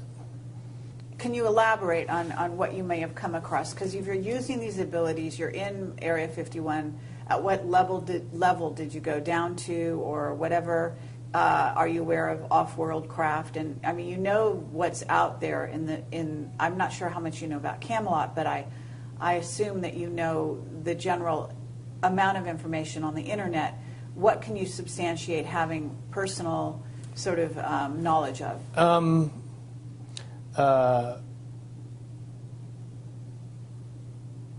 Extra beyond human abilities for every human,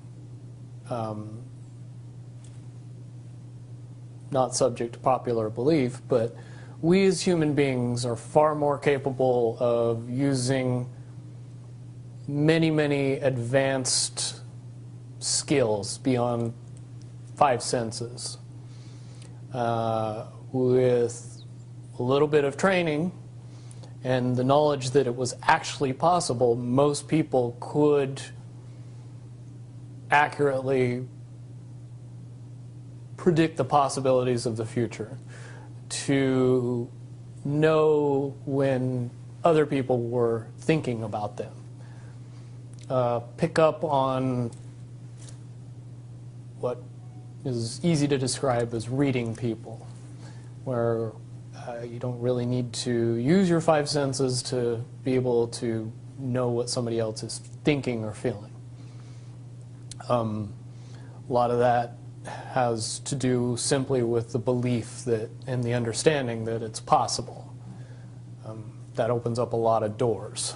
Finian talks about having been enhanced physically. Do you feel that you were enhanced physically? No.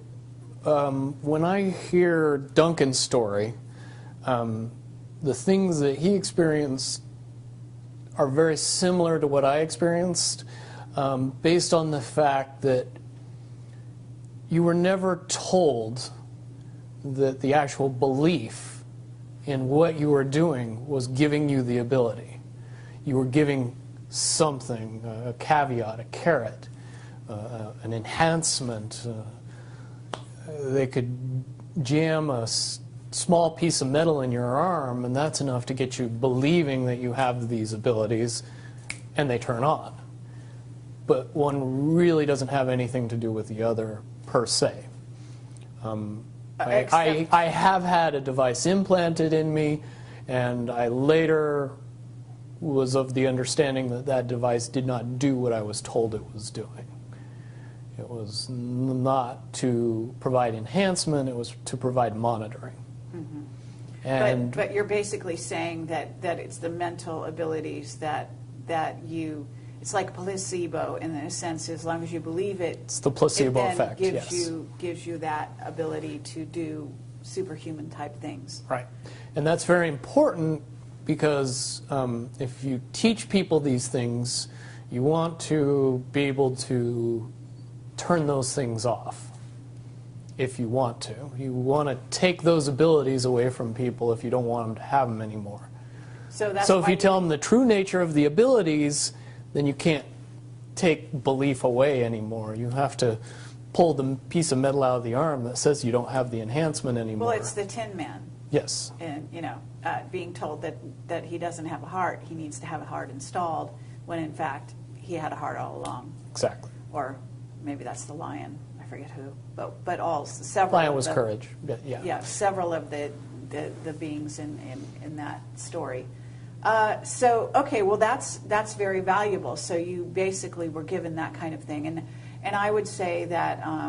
And let me interject. The 6 months where I was undergoing all the psychological treatment, I did go through a period of time where I believed all of my abilities to be gone or taken away. In '08, with some help, I was able to transcend the barrier that kept me from using those talents. And now I've been able to refine and enhance those abilities far beyond the levels that I had in the military, which comes in handy when cops chase your cell phone GPS. Okay, absolutely. All right, so, but to get back to Area 51, and I understand that at this point you would be violating a security oath to talk about it, right? Let me put it in terms that it's easier for me to say and not have to go into the details of how I know, but just that I know. I'll present it to everybody very simply. What could be so important at Area 51 that would require the level of secrecy that is in existence around that facility? Well, certainly if I said that we kept the U.S. space fleet there, and that space fleet was what we would understand to be UFOs, even though the technology is easy to describe and easy to talk about and easy to educate people on, you need a lot of background in the evolution of the science that makes those things possible to be able to accept that the U.S. has dozens, if not hundreds, of vehicles that are more than capable of space flight, and make it so we would have a fleet of vehicles that would be seemingly extraterrestrial. And the reason that that has to be kept that way is because if you know that those vehicles exist, you start to question the technology that they're based on. And when you start to do that, then you start to question why we're still using petroleum products and solid rocket boosters and everything else, and things get quickly out of hand after that. So to keep those vehicles a secret is to keep everything else a secret, which is why you would need that level of security to prevent anybody from finding out about it. Okay, but that space fleet, as you call it, is capable of going anywhere easily throughout the solar system without much time or hindrance to the occupants. Okay, and explain how fast one could get to Mars, for example. Just below the speed of light. Okay, but in an hour? A day, I would A day. say would be more reasonable. Okay. Incredibly fast. Okay, have you seen these vehicles yourself? I've seen one type of one vehicle. Okay. And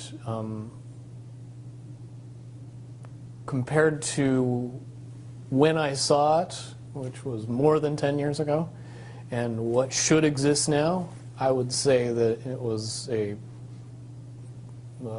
tinker toy bucket of parts compared to what we should have in existence now, based on the evolution of the technology that I know. As far as the off-world basis, I do not possess any personal knowledge. I do, however, believe in and have seen information that would suggest that anybody with a decent telescope could take a look at both the surface of the moon and the surface of Mars and see some things that look very terrestrial. Sure. And things that didn't exist 20, 30 years ago. One of the caveats that I do have some personal information that I did get personally involved in was some information that had to do with the Stargates and Looking Glass, and more specifically the 2012 problem with those projects. I guess, popular opinion of what's out there right now is that the project was shut down because there was a problem when we approached 2012.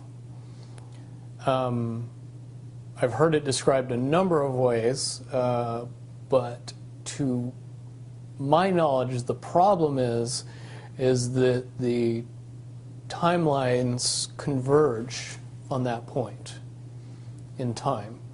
And when you know enough about the Stargate projects and the Looking Glass project to know that how string theory works and how the possibility of possibilities works and how making one choice over here doesn't necessarily mean that the other choice couldn't exist at the same time. But once you get your brain wrapped around this subject, you find out that at the end of 2012, in an easy way to put it, the choices that we make become less and less consequential to the future. And eventually we're pushed into this bottleneck of time, no matter which choice we make. And that's important to the people that had access to Looking Glass because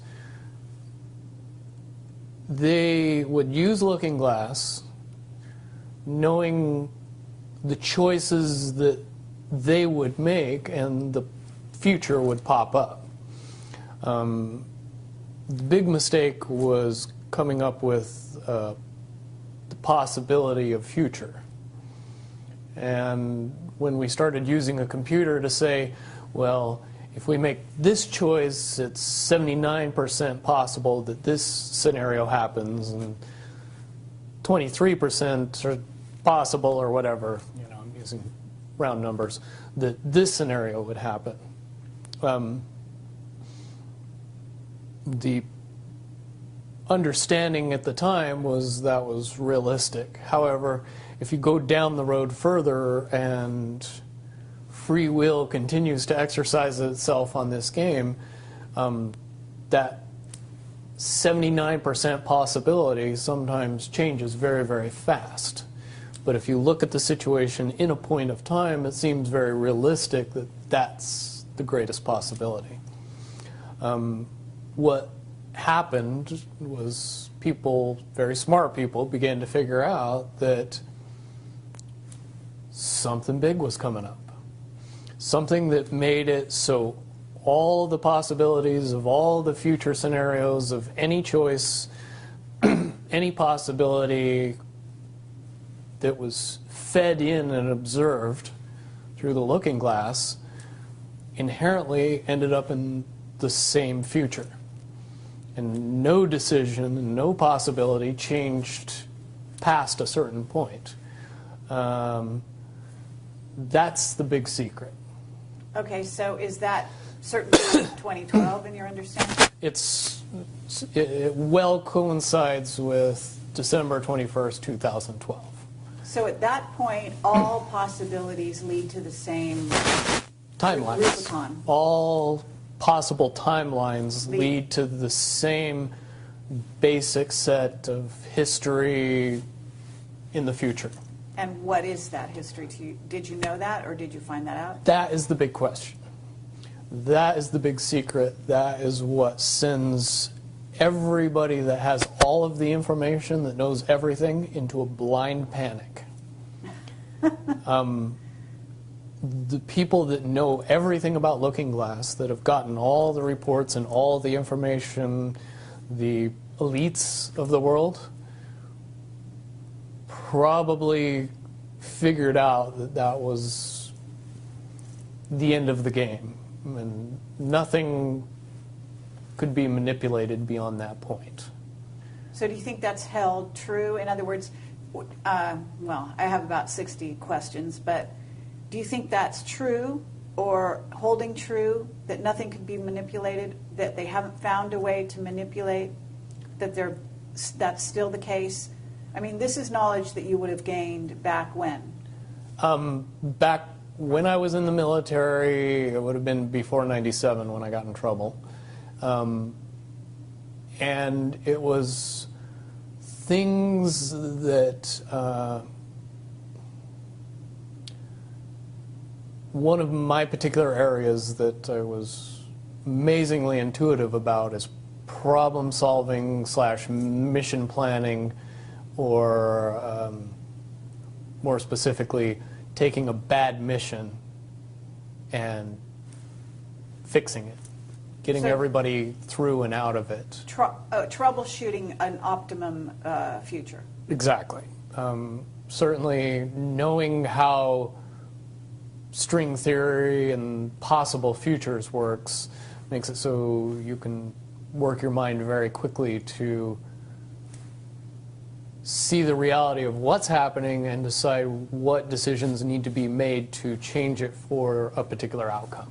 Okay, but at a certain point you said that even the powers that be, so to speak, realized that having even abilities such as yourself, you're talking about, which they, in theory, had even using a computer or a looking glass. Right, they had to use a computer to do it. Right, so in essence, but at a certain point, it's still an end game. It's still, they cannot go beyond a certain point. At a certain point, after they're done hearing the computer tell them, this is what's going to happen, over and over and over and over again,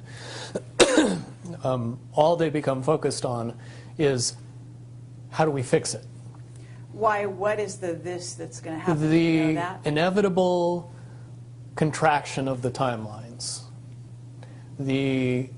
But what does that mean for this reality? Do you know that? I don't know that. What I do know is that I was called in and asked to solve this problem, this timeline contraction problem.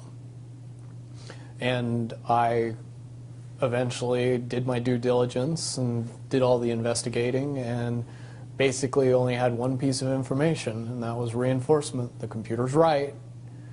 The timelines will contract down to some inevitable thing that you guys won't tell me about, so I can't help you. But it's, what you're basically, you came back with was, it is inevitable, whatever it is. There is an inevitable event. It's been forecast, it's been predicted, it's been fed to us in a slop trough of what they want us to believe will happen. But they don't actually However, know. They don't actually have control over what happens. They only have control over the reaction, and it seems that no matter what they try to do to cause their desired reaction, it's going to have an opposite effect. Interesting. Now, it's much, much easier for me to explain today what that process is as opposed to back then. But if I had to give it a name, I would say it's the awakening process.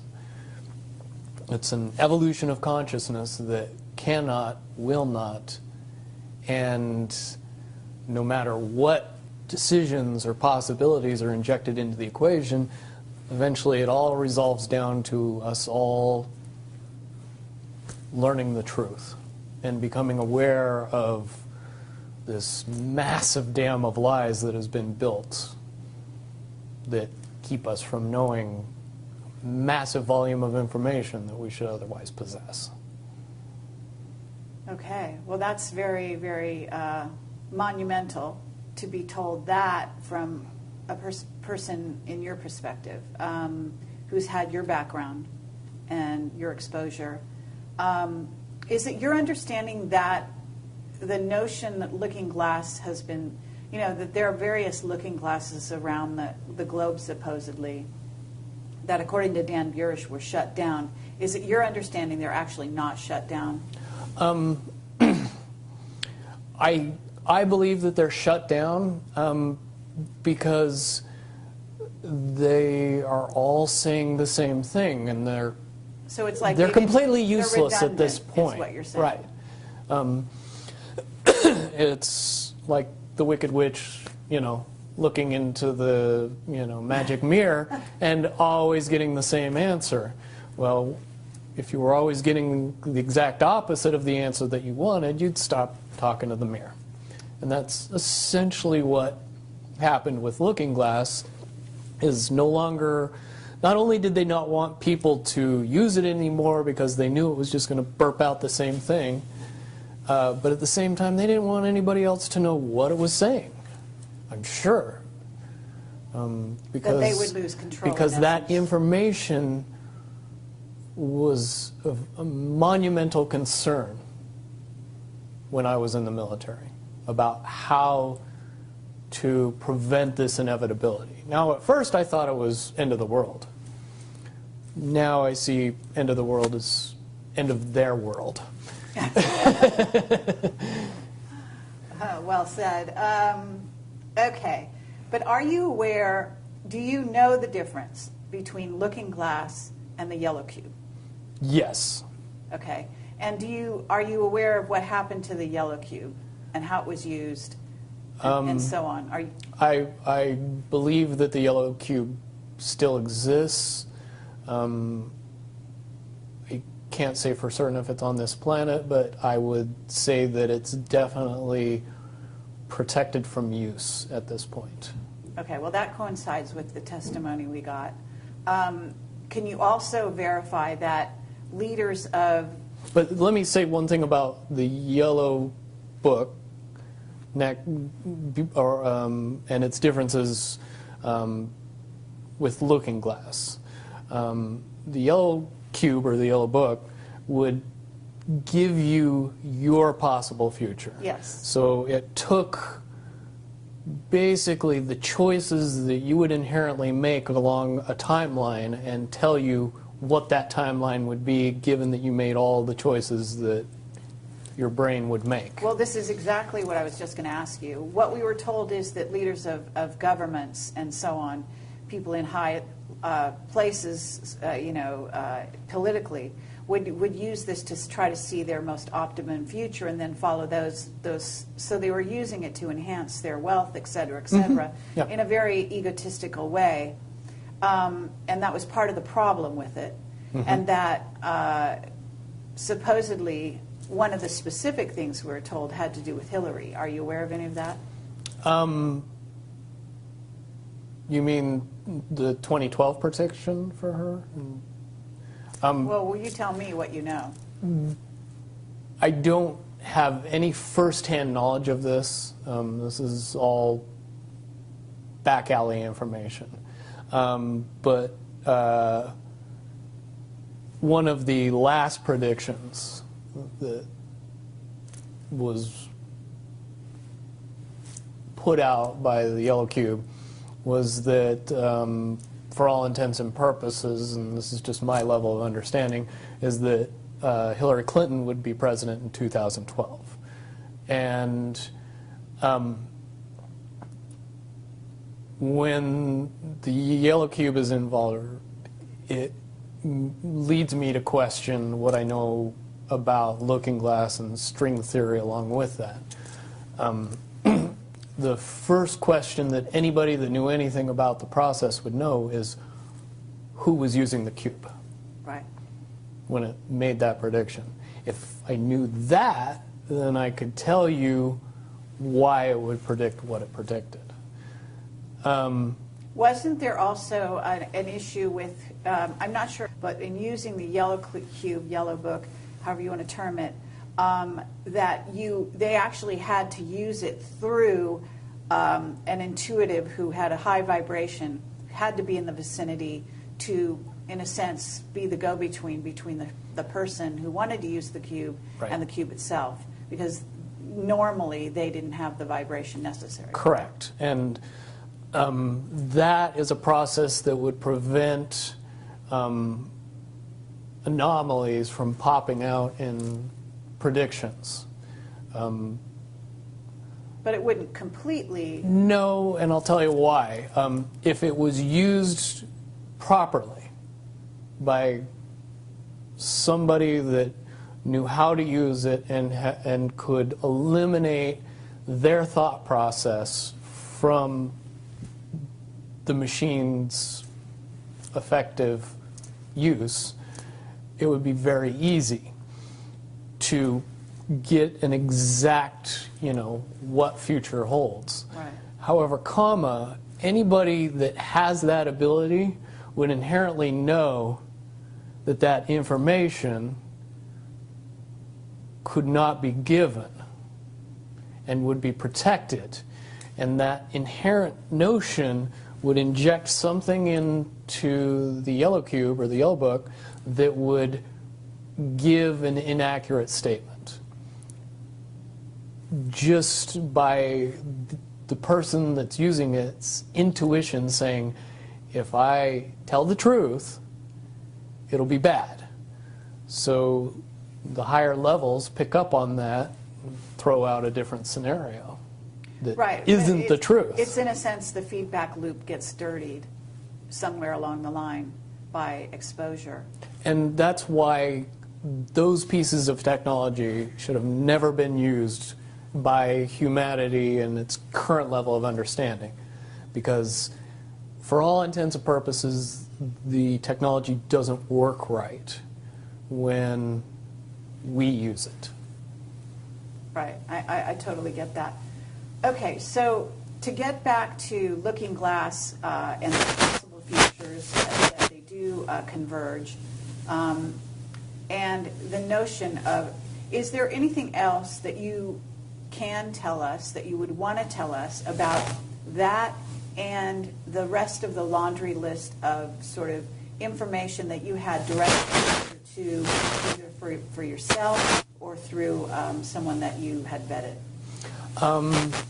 The biggest cherry on top of all this conversation would be a synopsis to say that if I could convince everybody out there that for all intents and purposes, what we believe to be true eventually becomes true. If somebody convinces us that a major disaster is going to happen in the very near future, a major disaster happens in the very near future. If we don't buy into that fear and accept that there's really nothing that we know is going to happen, and accept of whatever happens, that makes the convergence of the timelines happen as naturally as possible. Any attempts to try to go away from this one inevitable conclusion, I again see as a new beginning, an end of this reality, the beginning of something that we can't even possibly understand based on the level of our beliefs currently. But when all that information comes flooding out, there's going to be no denying what's true and what's a lie or what's illusion. We won't have the choice to believe that 9/11 happened because of a bunch of terrorists, because we'll know exactly what's happened. Basically what we're experiencing right now is two master chess players sitting at the board. And one of them looks down at the board and sees that he's in checkmate in 7 moves. And he looks across at his opponent and he knows that his opponent sees it too. So there's no getting out of it. So at this point, the loser can only prolong the game. The game, both players know the game is over. It's only a matter of time before he does this, and then you're forced to do this, and then he's forced to do this, and eventually checkmate. We, as a race, if we could understand that the game is over, that based on the rules of the game, the bad guys have already lost, the good guys have already won, yes, there's moves left on the table, but those moves are being forced by the player that is going to win. The only way that checkmate can't happen is if the player that's winning makes a mistake. But from all of the information that I've gathered, all of the information that's been given, all of the information that's been vetted to me, it seems pretty obvious that the good guy player on the side of the chessboard knows exactly what has to be done to win the game. And so at this point, any mistake would be all but impossible. But again, you really have to understand the game to know that the guy that's losing is lost. And I'm sure most people sitting watching a chess match between two advanced chess players know the game's over long after the two players know it's over, because they can't see the board and see that there's only 7 moves left. Okay, but when we come to this convergence, and again, you've seen, or the looking glass has seen, up to that point. Now, let me say why I believe that it comes down to one inevitability, is because I was entrusted in getting it down to 2 possibilities. And I've heard both of those possibilities talked about in massive proportions, the good and the bad. Okay, do you want to talk, so can you in one sentence say what the good was and the bad was, or are you able to do that? To most easily put it to people, I suppose. One scenario is what most people would understand to be ascension, or an evolution of consciousness that brings us out of the cocoon and turns us into a butterfly. Timeline 2 is some kind of major global catastrophe that drives most of us underground and leaves a few of us on top to fend for ourselves. Very well put. Okay, so I would imagine, and you can... But I would also like to point it out that they call Timeline 2 Timeline 2. It seemed very odd to me that even back then it was identified as not 1. And that okay. one is the didn't get talked about. Okay, but 1 is the one that involves what in essence would be ascension, or moving into, from the cocoon to the butterfly. Okay, but I believe, based on what you're telling me, that they would have used a lot of people like you that had a proclivity for being able to see the future, to be what is a sort of an advanced psychic remote viewer, whatever you want to call that, and looking glass, to posit these potential futures, to go up to that point and to view it, and that you're just one of many. Wouldn't you agree? I would agree. And back in 1991, when I began my little adventure in the military, I would say that it was pretty obvious that there wasn't very many of us. However, you go 20 years into the future, and you find out that it's coming to the point where there's a lot of people that have that ability, that are inherently realizing that ability, and are able, through some unknown extraordinary means, to develop that ability inside themselves without any outside help or assistance. And it's quite obvious that as far as advanced intellectual abilities, as far as simple intelligence levels, and cognitive skills of the human race has increased exponentially in the past 20 years. And people that were 10 years old in 1991 are now 30 years old and fully awake and conscious of this burning inside that says, I am a lot more than what I see in the mirror. Absolutely. Okay. I do have a question in regard to what the military-industrial complex has been working on. Because with the knowledge that you say they have, assuming that they have this level of knowledge that you're talking about, right? In other words, of the timelines converging and the fact that there was going to be something. And I don't know if you saw the movie or the TV show Fast Forward. I mean, but there's been so many possible, scenarios in that regard.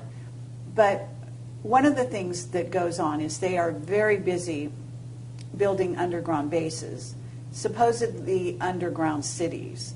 And so they seem to be hedging their bets for the negative timeline and putting their emphasis there. And would you say that that is because why would somebody want something negative to come true? Well, of course, the Illuminati have a program that they're working on in that regard. But basically, the sort of well-meaning military that just goes after contingencies, and is just working towards a future that they want to prevent or deal with when it comes. Can you explain why they have been hedging their bets to such a degree on the negative? It's very simple. They're insane. And beyond insane, they have literally deluded themselves into believing that they can somehow manage to get away with what they're trying to get away with. There is a distinct lack of reality in that thinking. Okay, what about the notion that CERN, for example, is engaged in trying to beat that game, as you call it? I would say, look at the problems CERN has had. The crazy little things that have kept that project from moving forward.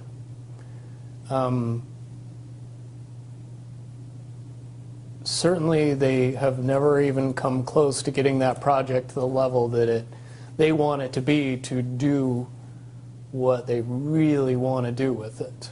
Okay, well, what about the notion that that's the party line, that they haven't been able to do so?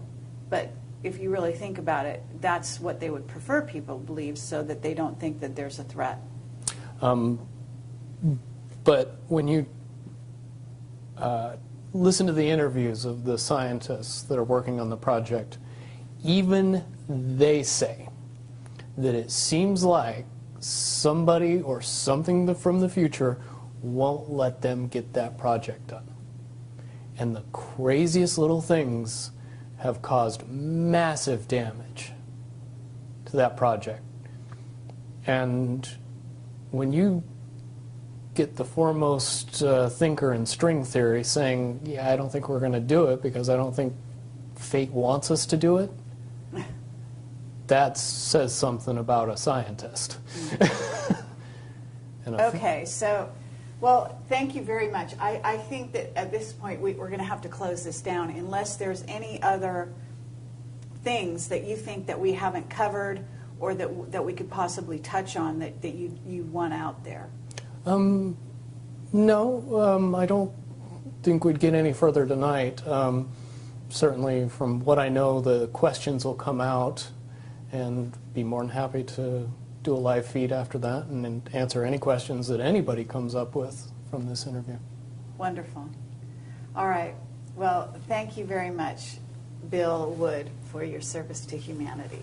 Well, hopefully I can get everybody else working towards that goal as well. Absolutely. Well, apparently, regardless of which way they work, the convergence will happen. Yeah, there's a certain element of pain that we can reduce by just not accepting that we don't have choices in the matter. And sitting back and waiting for the aliens to fix everything isn't going to help. Absolutely. If we are inevitably coming to a rise in consciousness, we should start trying to elevate our consciousness as fast as humanly possible and make that transition a lot easier when it comes.